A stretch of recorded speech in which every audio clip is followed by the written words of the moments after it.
ಓಂ ತತ್ಸತ್. ಎಲ್ಲರಿಗೆ ನಮಸ್ಕಾರ. ಉಪನಿಷತ್ ಪರಿಚಯ ಮಾಲಿಕೆಯಲ್ಲಿ ಮುಖ್ಯವಾದ 10ನೆಯ ಉಪನಿಷತ್ತು ಬೃಹದಾರಣ್ಯಕವನ್ನು ಕುರಿತು ನಿನ್ನೆ ಆರಂಭ ಮಾಡಿದ್ವಿ. ಅಲ್ಲಿ ಮೊದಲನೆಯ ಅಧ್ಯಾಯದ 5ನೆಯ ಬ್ರಾಹ್ಮಣವನ್ನು ಪರಾಮರ್ಶೆ ಮಾಡ್ತಾ ಇದ್ವಿ. ಅದಕ್ಕೆ ಸಪ್ತಾನ್ನ ಬ್ರಾಹ್ಮಣ ಅಂತ ಕರೀತಾರೆ.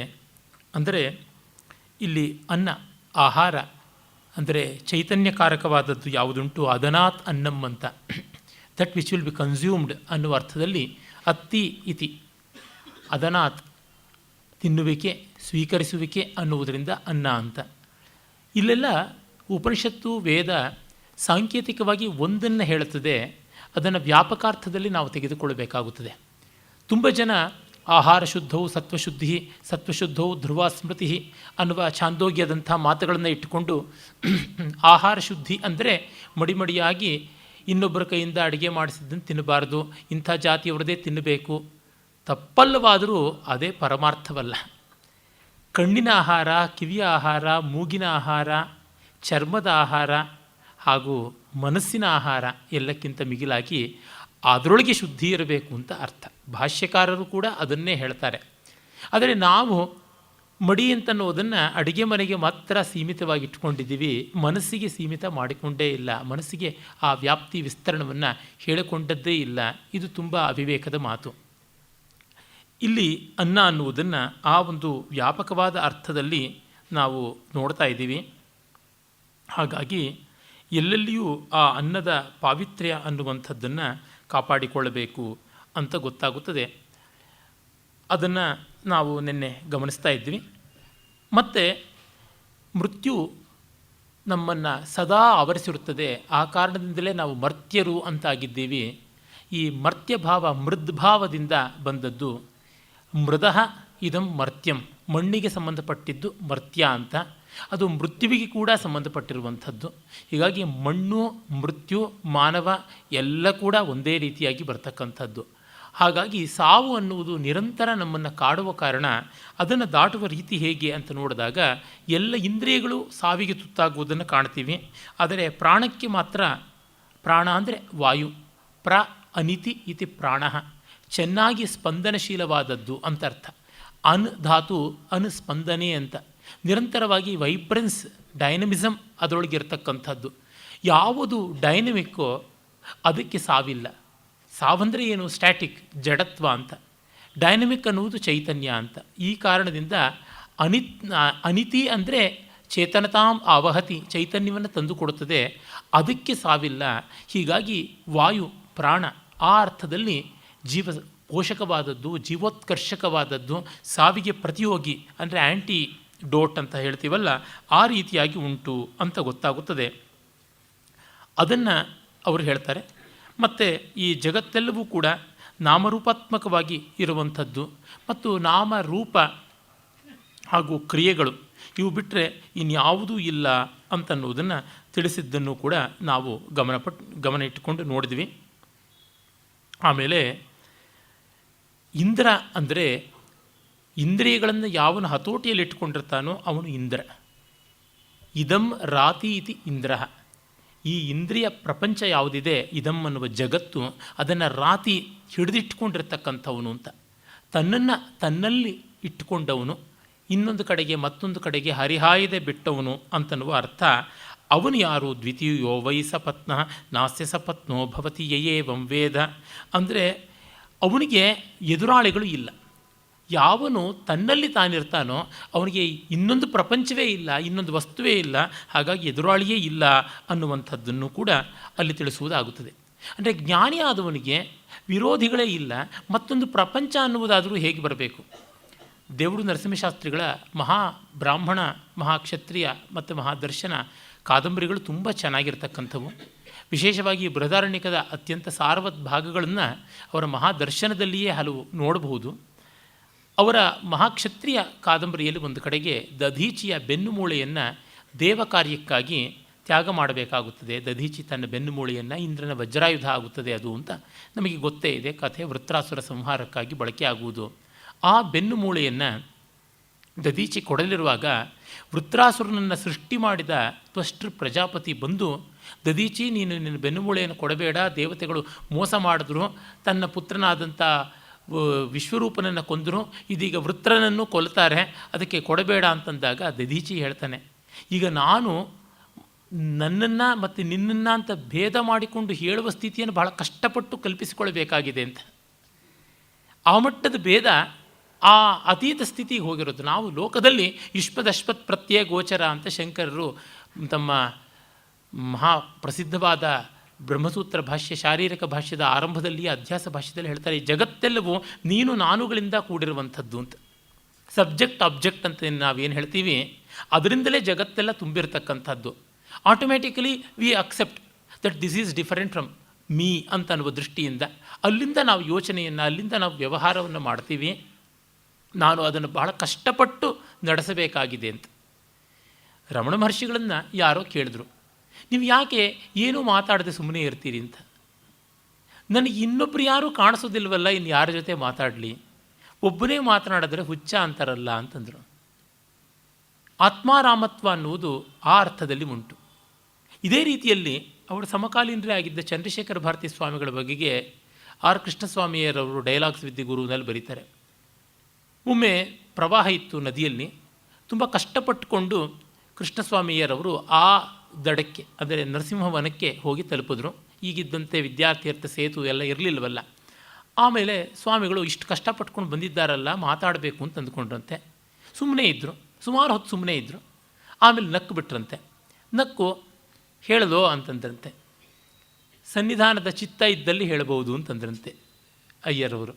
ಅಂದರೆ ಸ್ವಾಮಿಗಳಿಗೆ ಹೇಳಬೇಕು ಅಂತ ಇಷ್ಟ ಇದ್ದರೆ ಹೇಳಲಿ ಅಂತ, ನನ್ನ ಪರ್ಮಿಷನ್ ಏನು ಅಂತ. ಏನಿಲ್ಲ, ನೀವು ಇಷ್ಟು ಕಷ್ಟಪಟ್ಟುಕೊಂಡು ಪ್ರಾಣವನ್ನೇ ಒತ್ತೆ ಇಟ್ಟು ಪ್ರವಾಹ ಬರ್ತಾ ಇದ್ದ ನದಿಯಲ್ಲಿ ಹರಿಗೋಲು ಹಾಕ್ಕೊಂಡು ದಾಟಿಕೊಂಡು ಬಂದಿದ್ದೀರಾ, ಏನಾದರೂ ಮಾತನಾಡಬೋಣ ಅಂತ ಅನ್ನಿಸ್ತು.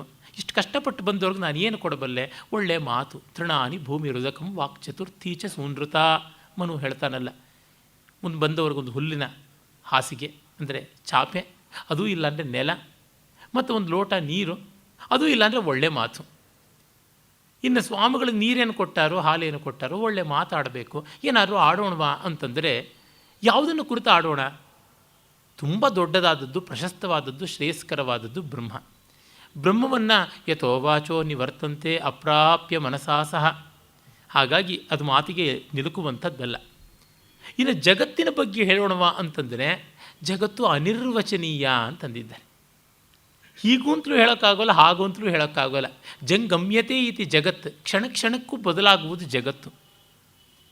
ಪ್ರಪಚ್ಯತೆ ಇತಿ ಪ್ರಪಂಚ, ಪಚ ವಿಸ್ತಾರೆ, ನಿರಂತರ ಎಕ್ಸ್ಪ್ಯಾನ್ಸಿವ್ ಯೂನಿವರ್ಸ್ ಅಂತ ಮಾಡರ್ನ್ ಫಿಸಿಕ್ಸ್ ಹೇಳ್ತದೆ.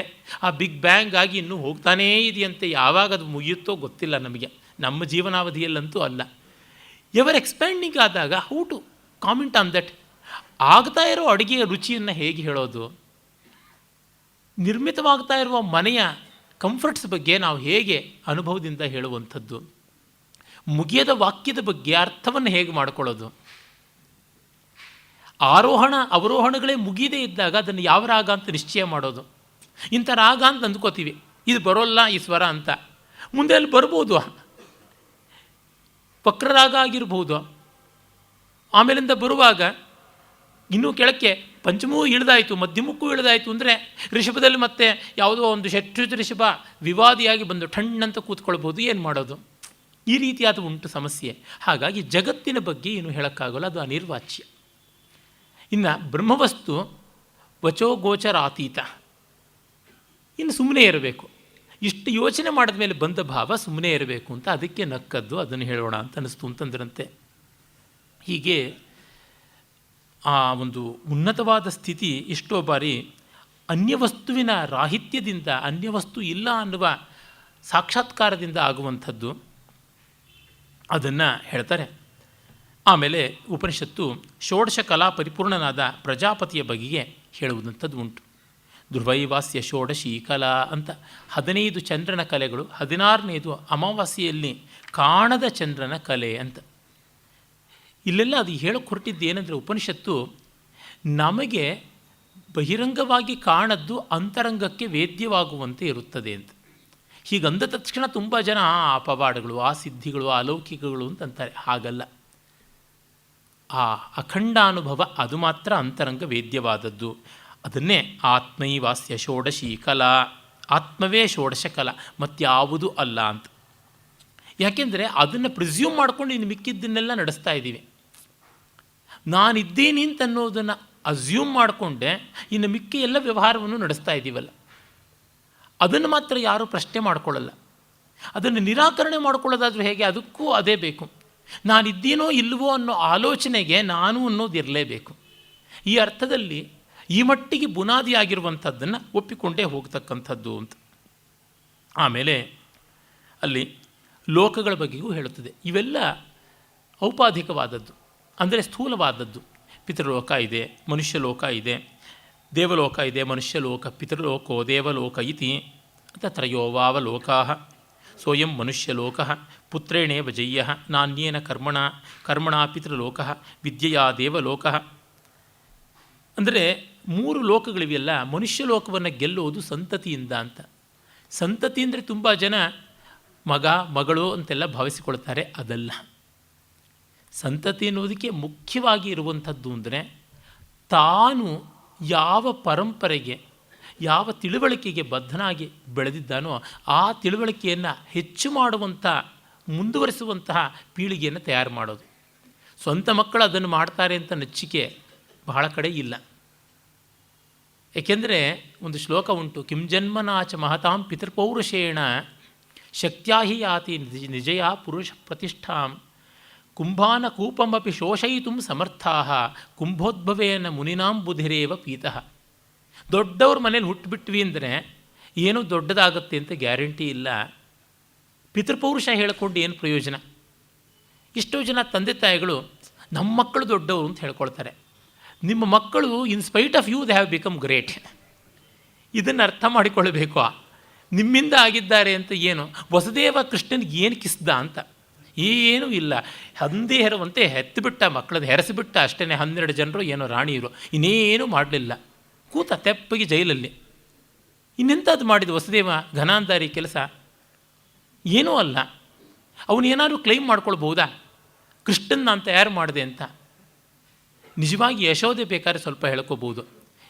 ಇವನಿಗೆ ವಸುದೇವನಿಗೆ ಏನೂ ಇಲ್ಲ, ಲಾಯಕಿ ಇಲ್ಲ, ಒಂಥರ ನಿರ್ವೀರ್ಯ, ನಿಸ್ತೇಜ ಆತ, ಏನೂ ಇಲ್ಲ, ಆಟಕ್ಕುಂಟು ಲೆಕ್ಕಕ್ಕಿಲ್ಲ ಅಂತಂತಾರಲ್ಲ, ಆ ರೀತಿಯಾಗಿರ್ತಕ್ಕಂಥದ್ದು ವ್ಯಕ್ತಿ ವಸುದೇವ. ಏನೋ ಕೃಷ್ಣನಪ್ಪ ಅಂತ ನಾವು ಗೌರವಿಸ್ಬೇಕಷ್ಟೆ. ಒಂದು ಯುದ್ಧ ಮಾಡಿ ಗೆದ್ನೆ, ಒಂದು ವಿದ್ಯೆನ ಯಾರ ಹತ್ರ ಆದರೂ ಕಲಿಸಿದನೆ, ಏನೂ ಮಾಡಲಿಲ್ಲ. ತನ್ನ ಭಾವ ಇದನ್ನು ಕೊಲ್ತೀನಿ ಅಂತಂದರೆ ಅವನು ಕೆನ್ನೆಗೆ ರಪಕ್ಕಂತ 2 ಏಟು ಹೊಡಿದೆ. ಹೆಂಡತಿ ಜೊತೆಗೆ ಇನ್ನೂ ಹೆಣ್ಣಲ್ಲಿ ಹೆಣ್ಣಾಗಿಬಿಟ್ಟಿದ್ರು, ಜೈಲಿಗೆ ಹೋಗಿ ಸ್ವಸ್ಥಾಗಿ ಕೂತ್ಕೊಂಡೇ ಬಿಟ್ಟಪ್ಪ. ಅದು ಎಂಥದ್ದು ಅಂತ ನನಗೆ ಅನಿಸುತ್ತದೆ. ಅಂದರೆ ನಾವು ದೊಡ್ಡವರ ಮಕ್ಕಳು ಅಂತಂದರೆ ಹೇಗೆ, ಮಕ್ಕಳು ದೊಡ್ಡವರು ಅಂತಂದರೆ ಹೇಗೆ? ಆ ಶ್ಲೋಕದ ತಾತ್ಪರ್ಯ ಉಂಟು. ಮಡಿಕೆಗಳಲ್ಲಿ ಒಂದು ಬಾವಿಯನ್ನು ಬತ್ಸೋಕ್ಕಾಗೋಲ್ಲ. ಅರೆ ಮಡಿಕೆಯೊಳಗೆ ಹುಟ್ಟಿದ ಅಗಸ್ತ್ಯ ಕುಂಭಸಂಭವ ಸಮುದ್ರವನ್ನೇ ಆಪೋಷಣ ತಗೊಂಡ. ಹಾಗಾಗಿ ಹೈ ಫ್ಯಾಮಿಲಿನಲ್ಲಿ ದೊಡ್ಡವ್ರ ಮನೇಲಿ ಹುಟ್ಟಿದ್ರೇ ದೊಡ್ಡ ಕೆಲಸ ಆಗುತ್ತದೆ ಅಂತ ನಾವು ಎಷ್ಟೋ ಬಾರಿ ಅಂದ್ಕೋತೀವಿ. ಮಹಾ ಸಂಗೀತಗಾರ ಮನೇಲಿ ಹುಟ್ಟಿದ್ರೆ ನಾವು ಬಾಲಮುರಳಿ ಕೃಷ್ಣ ಆಗ್ತೀವಿ ಅಂತ. ಅಪಸ್ವರದ ಮುದ್ದೆಗಳೇ ಆಗ್ಬೋದು, ಯಾರಿಗೆ ಗೊತ್ತು. ಹೀಗಾಗಿ ಸಂತತಿ ಎನ್ನುವಲ್ಲೆಲ್ಲ ವಿದ್ಯಾವಂಶ ಅನ್ನುವುದೇನೆ. ಡಿ ವಿ ಜಿಯವರು ತಮ್ಮ ಈಶಾವಾಸ್ಯೋಪನಿಷತ್ತಿನ ವಿವರಣೆಯನ್ನು ಮತ್ತು ಪುರುಷ ಸೂಕ್ತದ ವಿವರಣೆಯನ್ನು ಕ್ರಮವಾಗಿ ತಮ್ಮ ವೇದಾಂತ ಗುರುಗಳಾದ ಬ್ರಹ್ಮಶ್ರೀ ಹಾನಗಲ್ ವಿರೂಪಾಕ್ಷಾಸ್ತ್ರಿಗಳಿಗೆ, ತಮ್ಮ ವೇದವಿದ್ಯಾ ಗುರುಗಳಾದಂಥ ಪುಣ್ಯಶ್ಲೋಕ ವೆಂಕಟರಾಮ್ ಭಟ್ಟರಿಗೆ ಅರ್ಪಣೆ ಮಾಡಿದ್ದಾರೆ. ಅಲ್ಲಿ ತೈತ್ರಿಯದ ಒಂದು ವಾಕ್ಯ ಹೇಳ್ತಾರೆ, ಆಚಾರ್ಯಾಯ ಪ್ರಿಯಂ ಧನ ಮಾಹೃತ್ಯ ಅಂತ. ಗುರುವಿಗೆ ಪ್ರಿಯವಾದ ಧನ ಯಾವುದು ಅಂದರೆ ಆತನ ವಿದ್ಯೆಯ ಪರಂಪರೆ ಮುಂದುವರಿಯುವಂತೆ ಮಾಡುವುದು ಅಂತ. ಗುರುಗೆ ದಕ್ಷಿಣೆ ಕೊಡೋದು ಅದೆಲ್ಲ ಗೌಣವಾದದ್ದು. ಮುಖ್ಯವಾದದ್ದು ಅಂದರೆ ಆ ವಿದ್ಯೆಯನ್ನು ಮುಂದುವರಿಸುವಂತೆ ಮಾಡೋದು, ಟು ಪರ್ಪೆಚುಯೇಟ್ ದಟ್ ನಾಲೆಡ್ಜ್, ಅದು ಬೇಕಾಗಿರುವಂಥದ್ದು. ಅದಿಲ್ಲದಿದ್ದರೆ ಮತ್ತೆ ಯಾವುದಕ್ಕಾಗಿ ಬರುತ್ತದೆ? ಕುಮಾರವ್ಯಾಸ ಭಾರತದಲ್ಲಿ ದ್ರೋಣ ಅರ್ಜುನನನ್ನು ಗೋಗ್ರಹಣ ಕಾಲದಲ್ಲಿ, ಉತ್ತರ ಗೋಗ್ರಹಣದಲ್ಲಿ ಎದುರಿಸ್ತಾನೆ. ನಮಗೆ ಗೊತ್ತಿರುವಂತೆ ವಿರಾಟ ಪರ್ವದ ಕೊನೆಯಲ್ಲಿ ಬರುವಂಥ ಪ್ರಕರಣ ಅದು. ಆಗ ದ್ರೋಣಾಚಾರ್ಯ ಹೇಳ್ತಾನೆ, ಈ ದೇಹಬಾಧೆಗೆ ಹುಟ್ಟಿದವನು ಅಶ್ವತ್ಥಾಮ, ನಿಜವಾಗಿ ನೋಡಿದ್ರೆ ನೀನೇ ತನ್ನ ಮಗ ಅಂತ ಅರ್ಜುನಿಗೆ ಹೇಳ್ತಾನೆ. ಒಬ್ಬ ಸೈನ್ಯದ ಮಧ್ಯದಲ್ಲಿ ಶಿಷ್ಯನನ್ನು ಕಂಡು ಔರಸ ಪುತ್ರ ಅನ್ನೋನು ಹುಟ್ಟಿರ್ತಕ್ಕಂಥದ್ದು ದೇಹದ ತೀಟೆಗೆ ಪ್ರಯೋಜನವಿಲ್ಲ, ಈ ಮಾನಸ ಪುತ್ರ ಇವನು ದೊಡ್ಡವನು ಅಂತ ಅನ್ನಬೇಕು ಅಂದರೆ ಯಾವ ಮಟ್ಟದ್ದು, ಎಷ್ಟು ದೊಡ್ಡದಾದದ್ದು ಅಂತ ಗೊತ್ತಾಗುತ್ತದೆ. ಈ ಭಾವ ಸಂಬಂಧ ತುಂಬ ದೊಡ್ಡದಾದದ್ದು. ಭವಸಂಬಂಧ ಏನೂ ಅಲ್ಲ, ಅದು ಸಂಬಂಧ ಅಷ್ಟೆ. SOME ಸಂಬಂಧ, ಯಾವುದೋ ಒಂದು ಬಂಧ, ಯಾವುದೋ ಒಂದು ಕಟ್ಟು, ಯಾವುದೋ ಒಂದು ಸಂಕೋಲೆ, ಆ ರೀತಿಯಾದಂಥದ್ದು. ಹಾಗೆ ಮತ್ತು ಕರ್ಮಣ ಪಿತೃಲೋಕ, ಪಿತೃಲೋಕವನ್ನು ಗೆಲ್ಲುವುದು ಹೇಗೆ? ಅವ್ರಿಗೆ ಪಿಂಡ ಉರುಳಿಸೋದ್ರಿಂದ ಅಂತಲ್ಲ, ಅವರ ಕೆಲಸಗಳನ್ನು ನಾವು ಮಾಡಿದ್ರೆ, ಕರ್ಮವನ್ನು ಮಾಡಿದ್ರೆ. ಎಷ್ಟೋ ಜನ ತಂದೆ ತಾಯಿಗಳಿಗೆ ಲಕ್ಷಣವಾಗಿ ಶ್ರಾದ್ದವನ್ನು ಮಾಡ್ತಾರೆ, ತುಂಬ ಕರೆಕ್ಟಾಗಿ ಮಾಡ್ತಿದ್ದೀವಿ ಅಂತ. ತಪ್ಪಲ್ಲ, ಒಳ್ಳೆಯದು. ಆದರೆ ಅವರದಾದ ಕೆಲಸಗಳು ಅಂತ ಇರುತ್ತದಲ್ಲ, ಅದನ್ನು ಮುಂದುವರಿಸುವಂತೆ ಆಗಬೇಕು. ಮತ್ತು ತಾವು ಕರ್ಮಿಷ್ಠರಾಗಿ, ಕರ್ಮಿಷ್ಠರು ಅಂತಂದರೆ ಪೂಜೆ ಪುನಸ್ಕಾರದ ಕರ್ಮಕಾಂಡ ಅಂತಲ್ಲ, ಕೃಷ್ಣ ಗೀತೆಯಲ್ಲಿ ಹೇಳುವ ವ್ಯಾಪಕವಾದ ಕರ್ಮ, ಅದನ್ನು ಮಾಡಬೇಕು. ಮತ್ತು ವಿದ್ಯೆಯ ದೇವಲೋಕ, ಜ್ಞಾನದಿಂದ. ವಿದ್ಯೆ ಅಂದರೆ ಡಿಗ್ರಿಗಳ ಮೇಲೆ ಡಿಗ್ರಿ, ಸರ್ಟಿಫಿಕೇಟಿನ ಮೇಲೆ ಸರ್ಟಿಫಿಕೇಟು, ಆ ರೀತಿಯಾದದ್ದಲ್ಲ. ಜ್ಞಾನೈಕ ಮಾತ್ರದಿಂದ ದೇವಲೋಕವನ್ನು ಗೆಲ್ಲಬೇಕು ಅಂತನ್ನುವಂಥದ್ದನ್ನು ಹೇಳ್ತಾನೆ. ಆಮೇಲೆ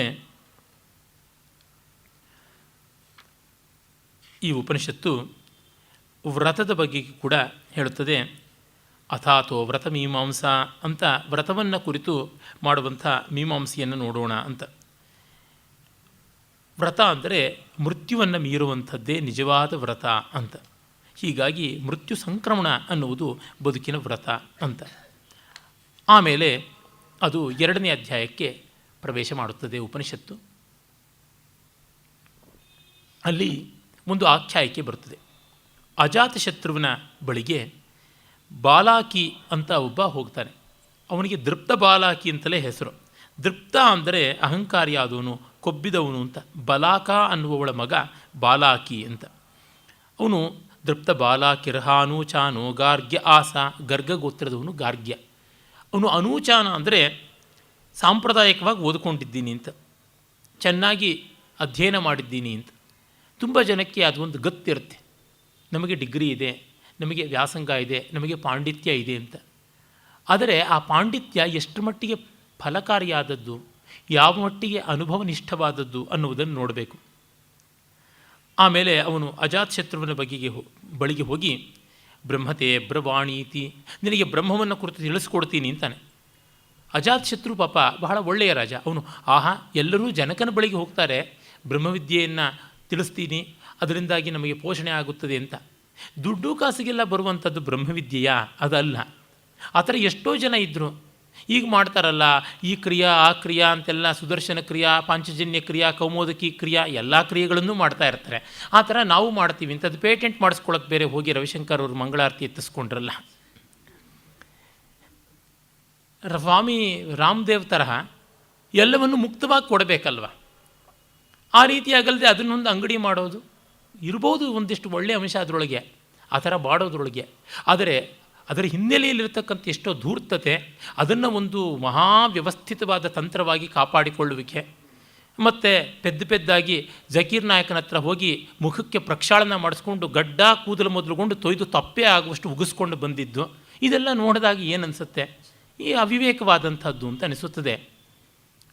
ಆ ತರಹ ಪೇಟೆಂಟ್ ಮಾಡಿಕೊಳ್ಳುವಂಥದ್ದು ಅವೆಲ್ಲ ಅಲ್ಲ. ಆದರೆ ಎಲ್ಲ ಕಾಲದಲ್ಲೂ ಆ ಥರ ಬ್ರಹ್ಮವಿದ್ಯಾ ಫಾರ್ ಸೇಲ್, ಡಿಸ್ಕೌಂಟ್ ಸೇಲ್ ಅಂತೆಲ್ಲ ಬೋರ್ಡ್ಗಳು ಹಾಕ್ಕೊಂಡವ್ರು ಇದ್ದರು.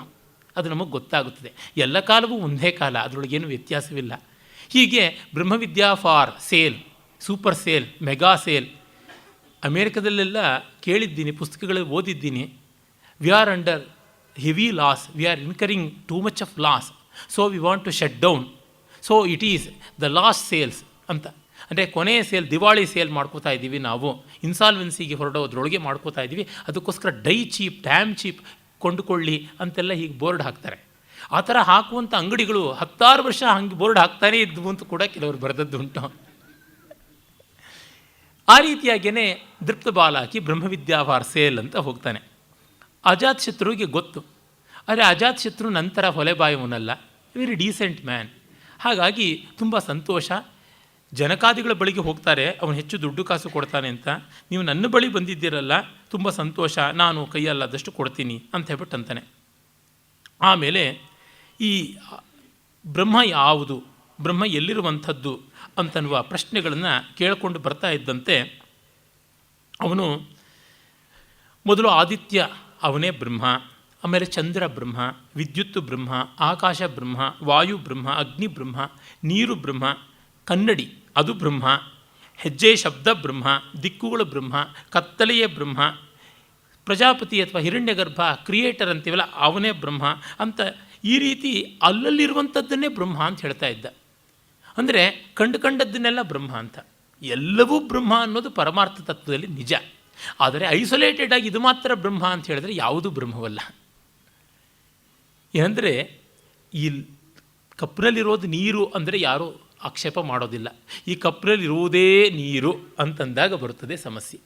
ಆದಿತ್ಯಂತರ್ಗತವಾದ ಪುರುಷನೊಬ್ಬನೇ ಬ್ರಹ್ಮವಸ್ತು, ಛಾಯಾಪುರುಷನೇ ಬ್ರಹ್ಮವಸ್ತು, ಪದ ಧ್ವನಿ ಹೆಜ್ಜೆ ಶಬ್ದ ಅದೇ ಬ್ರಹ್ಮ. ಅಂದರೆ ಯಾರ್ಯಾರಿಗೆ ಏನೇನು ಅನಿಸುತ್ತೆ ಅದನ್ನೇ ಹೇಳೋದಕ್ಕೆ ಆರಂಭ ಮಾಡಿಬಿಡ್ತಾರೆ. ಯಾಕೆಂದರೆ ಏನೋ ಒಂದು ಹೊಸದನ್ನು ನಾವು ಕಂಡುಹಿಡಿದ್ವಿ, ಹೊಸದನ್ನು ಹೇಳಿದ್ವಿ ಅನ್ನುವಂತೆ ಎಲ್ಲ ಕಾಲದಲ್ಲೂ ಇರ್ತಾರೆ, ಆ ರೀತಿಯಾಗಿ ಮಾಡ್ತಾರೆ. ಆಗ ಅಜಾತಶತ್ರು ಮತ್ತೆ ಮತ್ತೆ ಪ್ರಶ್ನೆ ಮಾಡ್ತಾ ಬರ್ತಾನೆ. ಇದು ಹೇಗೆ ಸರಿ, ಇದು ಹೇಗೆ ಯುಕ್ತ, ಇದು ಅಯುಕ್ತ ಅಲ್ವಾ? ಬ್ರಹ್ಮವಸ್ತು ಅನ್ನೋದು ಈ ಮಟ್ಟದ ಒಂದು ವ್ಯಾವರ್ತಿತವಾದದ್ದ, ಐಸೋಲೇಟೆಡ್ ಆದದ್ದ ಅಂತ ಹೇಳ್ತಾನೆ. ಐಸೋಲೇಟೆಡ್ ಅಂತಂದರೆ ಪರಿಚ್ಛೇದ ಬಂತು, ಡಿಲಿಮಿಟಿಂಗ್ ಅಂತ ಆಗುತ್ತದೆ. ಆಗ ಅದು ಪರಿಪೂರ್ಣವಲ್ಲ, ಅದು ಮತ್ತೆ ದೇಶಕಾಲಾಧೀನವಾಗುತ್ತದೆ, ನಾಮರೂಪಾಧೀನವಾಗುತ್ತದೆ. ಆಗ ಅದು ಅಸತ್ತಾಗುತ್ತದೆ, ಸದ್ವಸ್ತು ಆಗುವುದಿಲ್ಲ. ಆಗ ಅದು ಚಿತ್ತ ಆಗೋದಿಲ್ಲ, ಅಚಿತ್ತ ಆಗುತ್ತದೆ. ಅದು ಆಗ ಆನಂದ ಆಗೋದಿಲ್ಲ, ಅನಾನಂದ ನಿರಾನಂದ ಆಗುತ್ತದೆ.